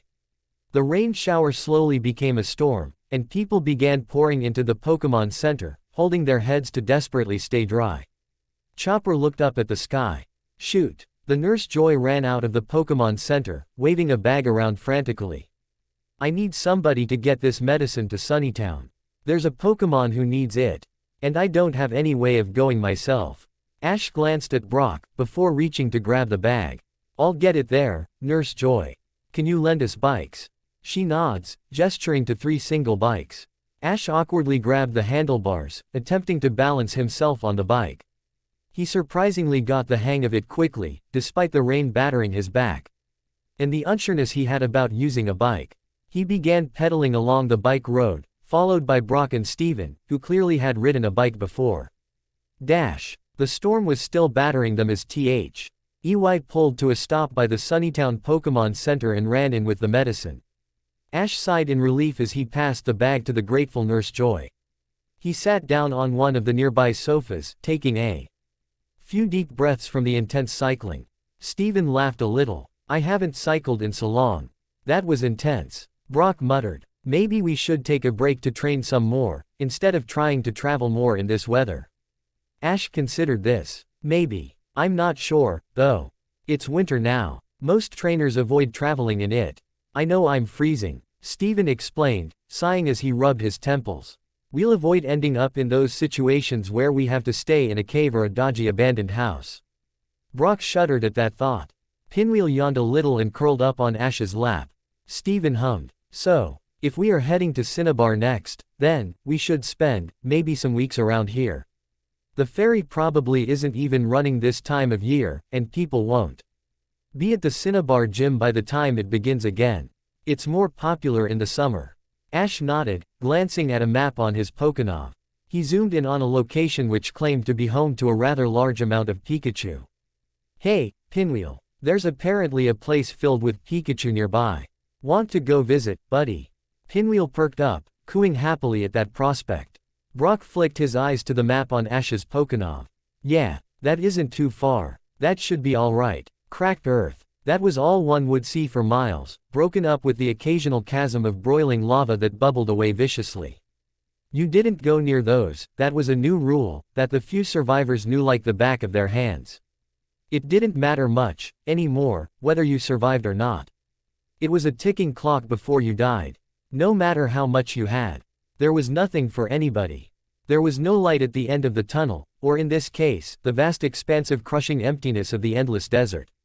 Whatever buildings survived were home to hostile humans and whatever Pokemon they could keep alive.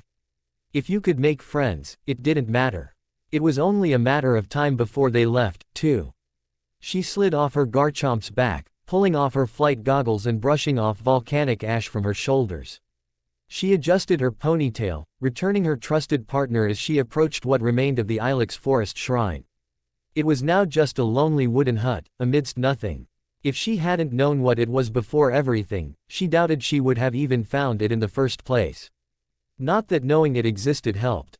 Azalea was a challenge to get through. She looked back to the rubble that remained of the place, before shaking her head and holding her free hand to the shrine. In her hand, she held what she thought the key would be. She lifted the ocarina to her mouth, taking a deep breath as she played the short tune she had practiced so thoroughly. It was peaceful, melodic, and nothing like anything around. After a few moments of nothing but the softy, airy notes of the instrument, light poured from the shrine and the small, fairy-like Pokemon appeared. Grass grew a little from where it floated, and it looked around in pure horror. Where is my forest? Who are you? The Pokemon telepathically said, flying around her. She lowered the ocarina, placing it down by the shrine. It's gone. It's all gone. No. That's impossible. The Pokemon affirmed. Why, I don't understand. The young woman shook her head slowly. It's the same, everywhere. Hoenn is just gone. The continent is a chasm. Celebi cried to itself, sniffling as the woman kindly wiped away the traveler's tears. She tried her best to give a kind smile to the Pokemon. Celebi finally calmed. After an agonizing few minutes. I need your help. I don't want to stay here. I want to go to a place that has hope for me. Not only that, but I've spent too long here. It's been months, years, I don't know. I've been walking so long. The woman pleaded, her eyes darkening. I'm barely the person I used to be, and this world has nothing for me. Celebi stared. There is something I can do. Another Pokemon transported itself to another world, and planted itself within the core of that one, in a deep slumber until it was needed. I can bring you to that world, with the help of Mew. Who I sense still remains in this place. I wouldn't live that long. The woman muttered. Celebi nodded. She vanished in a burst of light, returning with the mythical Pokemon with her. Mew circled the woman, poking her. You are the one who stopped Sinnoh's destruction. Wow, and you want to leave. The woman held up a cherish ball. We want to leave. Mew frowned, holding up the cherish ball. The little deity took in what it was witnessing. Its tail flicked backwards and forwards. It passed the cherish ball back. I cannot take you in it. It cannot be the same as the one that exists in the other place. You have changed, enough that you no longer would be the same, or think the same, as the you in that place. However, we do not change as easily. Celebi finished, eyes closed. We are gods, whose minds change like the widening of a river or the erosion of a mountain, over time, and slowly. And with the one who was supposed to be able to shape us with ease, gone. The woman quivered, her grip on the cherish ball growing tighter. Then do something, anything, please. Celebi looked to Mew. Mew tapped the ball, and a warm glow surrounded it. Sometimes, when we gods are many, Mew began. We take a form, alternate yet same, colorful differently.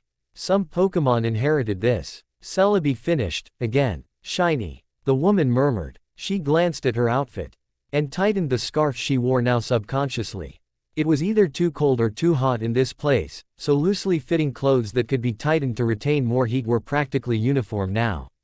Mew nodded. We will take you forward, and place you in a slumber. You will wake when the Guardian of Death does. Guardian of Death? The woman asked, her eyebrows furrowed. Mew nodded. I am the Guardian of Life, and so. He is my mirror. The woman blinked. Oh. Mew clapped its paws together. Before I send you, there is somebody else I must send. Who? A man must die in another world. I am surprised he has not died in this once, but I have grown to be impressed with your resilience.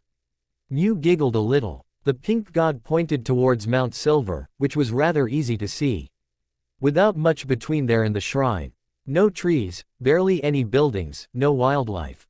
Nothing. It clicked in the woman's head, however, whom you wanted. Why do I need to get him? To die, no less. You know how you humans sort of figured out how to talk to spirits.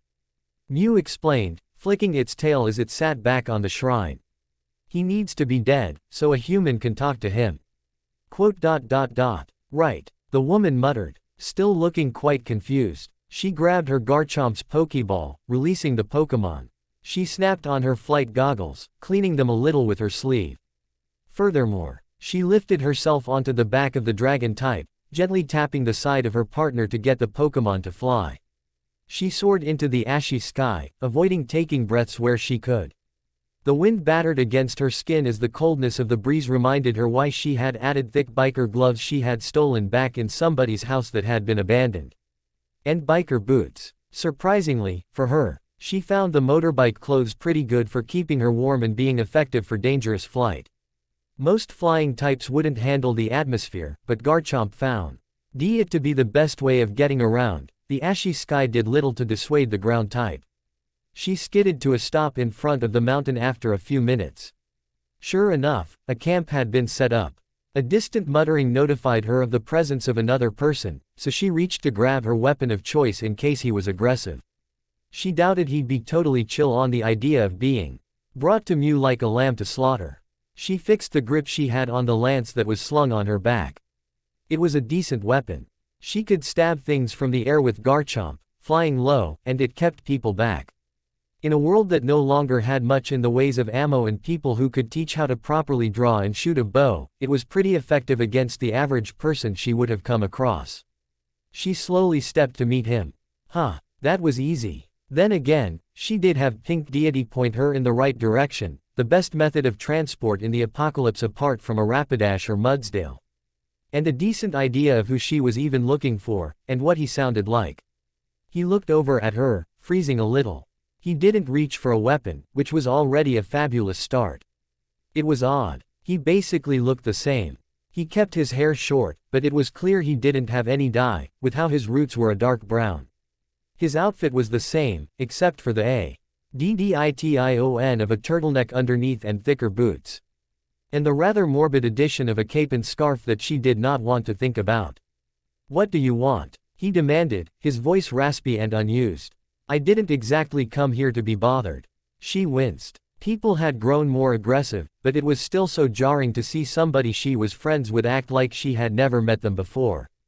He seemed to notice her sadness. And immediately straightened up, taking a deep breath. Sorry. I'm sorry. I shouldn't have been so aggressive. We used to know each other. I need to cop on. He laughed, clapping himself on the cheeks to try and cheer himself up. She decided to cut to the chase. I need you to come with me. I will be transparent, I am kind of leading you to die. He stared. She took that as a sign to continue. I'm trying to plead my case to get me and. She held up a cherished ball. He filled in the blanks in his own head. Out of here. But Mew wants you to come too. I wouldn't do very well in a new world, you know. He laughed, tugging at the scarf on his neck. I don't think I'd be able to see him. That's good. It wants to kill you. His eyes widened in understanding. Which was brilliant for her. So I can be dead. In the spirit world, I guess somebody needs very specific advice from me. She shrugged. He took a deep breath, holding the scarf a little as if he was hugging it. He looked over to her. How are we getting there? She passed him her spare flight goggles. He snapped them on, and she hopped onto Garchomp. Luckily, there was room for two on the back of the dragon type. He coughed viciously when they entered the ashy airspace, but she had done the same when she tried it the first time. She knew it wasn't lethal. It was just as bad as chain smoking, probably. She amusedly wondered if her lungs looked like the shriveled walnuts people used to try pass off as the lungs of a smoker, back when the internet used to work. They circled a little and dove once they reached their destination, and she pulled him off the back of Garchomp and returned the Pokémon. Mew giggled upon seeing her. You got him. Great. It squealed, turning to Celebi. Take them to where they got to go. Celebi touched the foreheads of both people, and Mew passed him a small pill. Take this on the other side. I nicked it from, I don't know, but it should be lethal. He winced. Great. Poof. She was suddenly very, very tired. Notes. Woo, it's an intermission because of the reasons stated in the chapter prior. Sick lore B. Chapter 38. Happy Holidays. Summary. Fluffier chapter about Christmas time, because of the 2 holiday episodes we are skipping. Don't skip though. There's still a few things that are important happening here. Smiley face. Notes. See the end of the chapter for notes. Chapter text. Happy Holidays. Steven cheered, holding out a box wrapped with a colorful paper surrounding it to Ash, and another for Brock. Ash grabbed the presents he had got for Brock and Steven, while Brock did the same for the two. They were sat on the floor of a room in the Pokémon Center, with a small holiday tree decorated and placed with care on a nearby shelf. Fairy lights had been carefully strung up, spreading a warm glow through the room.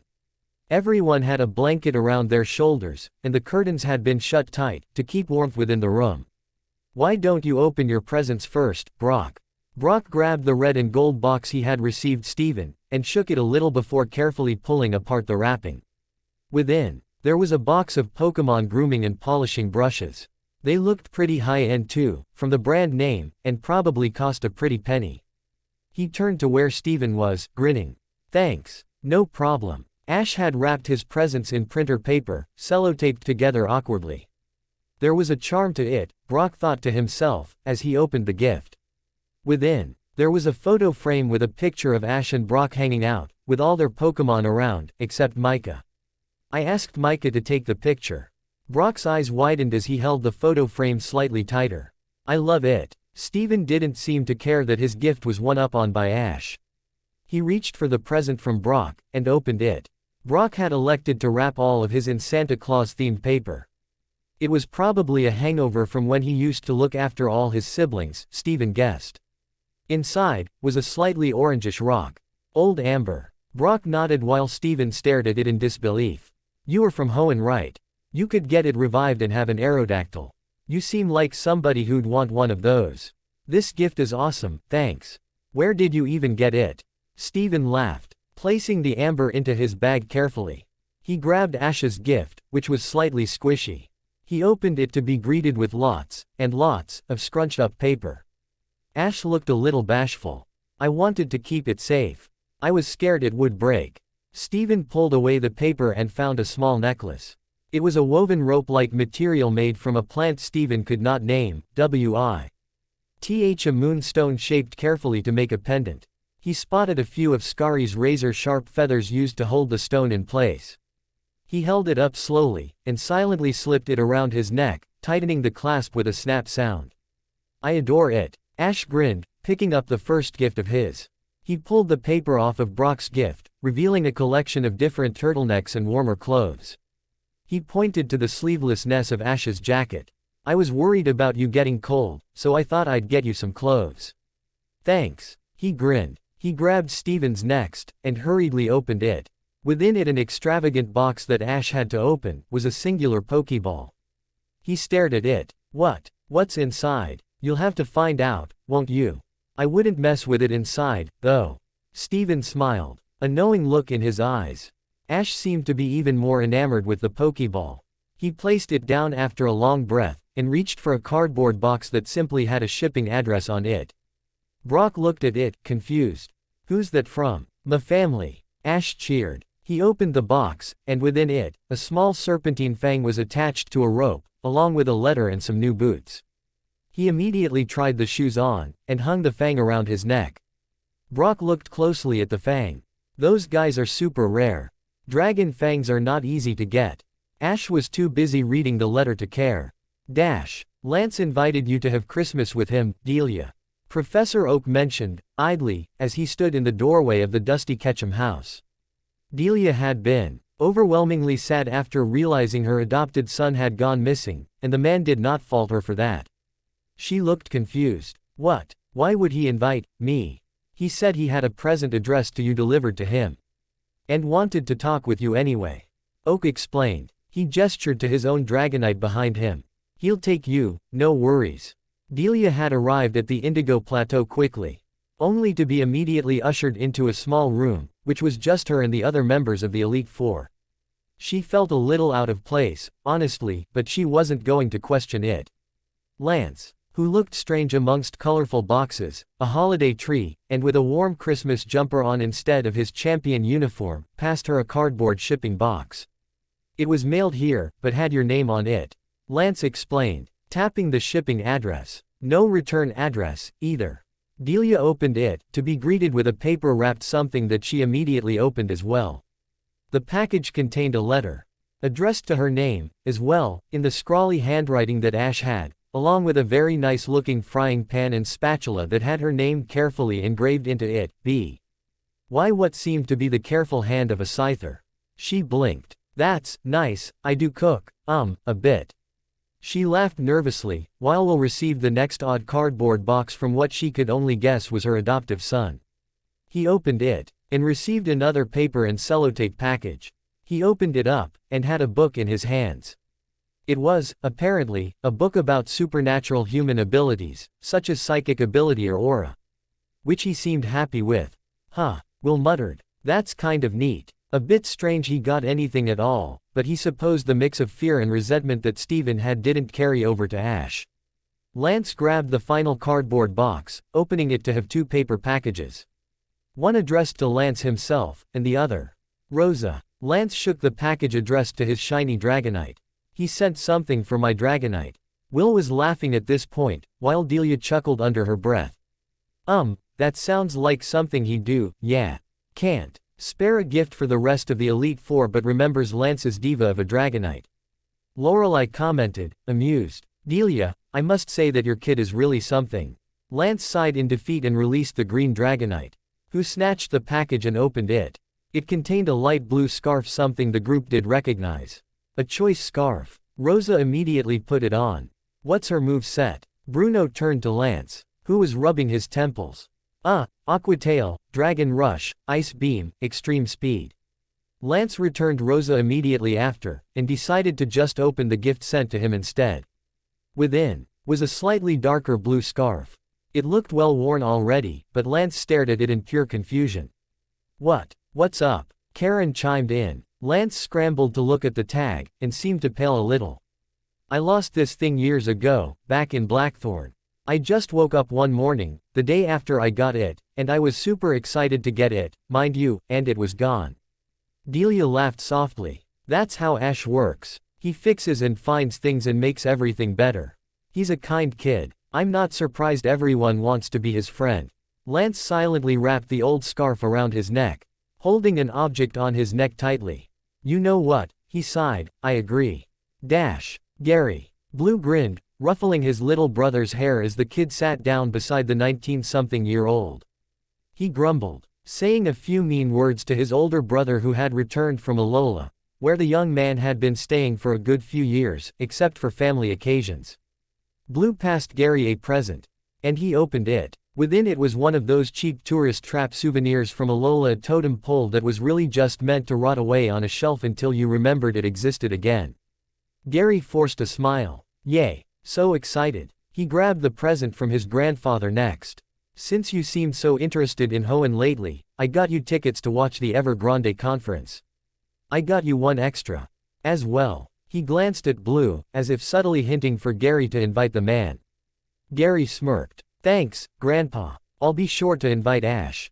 Oh, come on. Blue MP laned while Gary carefully inserted the tickets into his phone case, who was laughing at his brother's misfortune. He picked up the final cardboard box. Opening it, he saw a white paper package. Within it was a large book about the scientific intricacies of Pokémon. On top of it was a piece of paper, in Ash's terrible handwriting in a weird attempt of cursive. I got my friend to help me pick this out. I think you'll love it. His grandfather looked at the book, eyebrows raised. Wow, that's a very complicated book. Are you sure you can understand it? Of course, old man. Why else would he get it for me? Gary snorted. He knows I can handle this stuff. Dear person, I don't know, but this Dragonite is currently harassing me to write this, so I had to borrow my gym trainer's psychic type to make this. Hey, I know you don't know me, but I'm guessing this Dragonite is your mother, by the psychic type's message to me. So, anyway, whatever. She wishes you well and hopes you get to visit soon. And says she understands that you are under a lot of stress right now. She says to not beat yourself up over the death of your brother, and that she doesn't blame you one bit. Shish. Says that she hopes that you are under good care, and when you see her next, she promises she'll look after you as best as she can. She said she is looking into watching a conference, the Hoenn one. Because she wants to really understand Pokémon battling for you. She says she misses you tons and hopes you stay out of trouble. Okay, kid, I don't know who you are, but 1, happy holidays, and 2, the dragon fang is from your Dragonite. But I also grabbed some old boots that she seemed confident were in your size, so you can have those too. Hopefully I'll recognize you too, on sight, since they used to be mine, and I'm really cool. Bye. Claire. Dear Mom, Delia. Sorry I have been away for so long. I promise I am okay, but I am just not in a position to talk to you, and it's kinda scary, but it's all okay, I swear. I have my Pikachu, Scyther, Ghastly, Pidgeotto, Wartortle, Bulbasaur and Charmander with me, and they wouldn't let anything happen to me. I love you lots, and I swear why. Oh, you are as important to me as my friend and my old family. You're the best, and I hope you haven't turned gray worrying about me. I hope you enjoy the new frying pan, and maybe open the restaurant at home again. You'd do great, laughing face. Your son, Ash. Ash to Gary. Ash. Happy holidays. Gary. Happy holidays. Gary. Want to come watch the Evergrande League with me this year? It's before the Indigo one by like a week. Ash. Seriously. Ash. Yes. Ash. That sounds fun, laughing face. Gary. Awesome. Steven to Wallace. Steven. Happy holidays. Steven. I didn't get you a gift, but I did kind of. Steven. The prom. As I was supposed to give it in person. Wallace. Oh. Wallace. Give it at the league this year. You have to attend. Steven. That's fine. Steven. I will. Wallace. Great. At Mikuri chattered at 7:34 p.m. Happy holidays, Hoenn. I have some great news, and that is, the unintentional hiatus of the champion will be over at the Evergrande League, where he will be present. We are not sure if he will be up for autographs or photographs. Like he normally is, but I'm sure you'll be happy to know he's okay. At Wataru replied to this chatter at 7:45 p.m. I'm so shocked. By the way, I'm probably going too. At Sharona replied to this chatter at 7:46 p.m. Surprised, blinking, giggling over my presence, but also, I might come too. We've all been missing him. At Garyoke replied to this chatter at 7:50 p.m. Damn, I saw him a few weeks ago, smiley face. At Wataru replied to this reply at 7:51 p.m. Excuse me. Thanks for watching guys. Hope you all are enjoyed this video. If you do, please leave a like, and subscribe. Also don't forget to support author of this fanfic. So let's end this video here. Until then, see you in next video.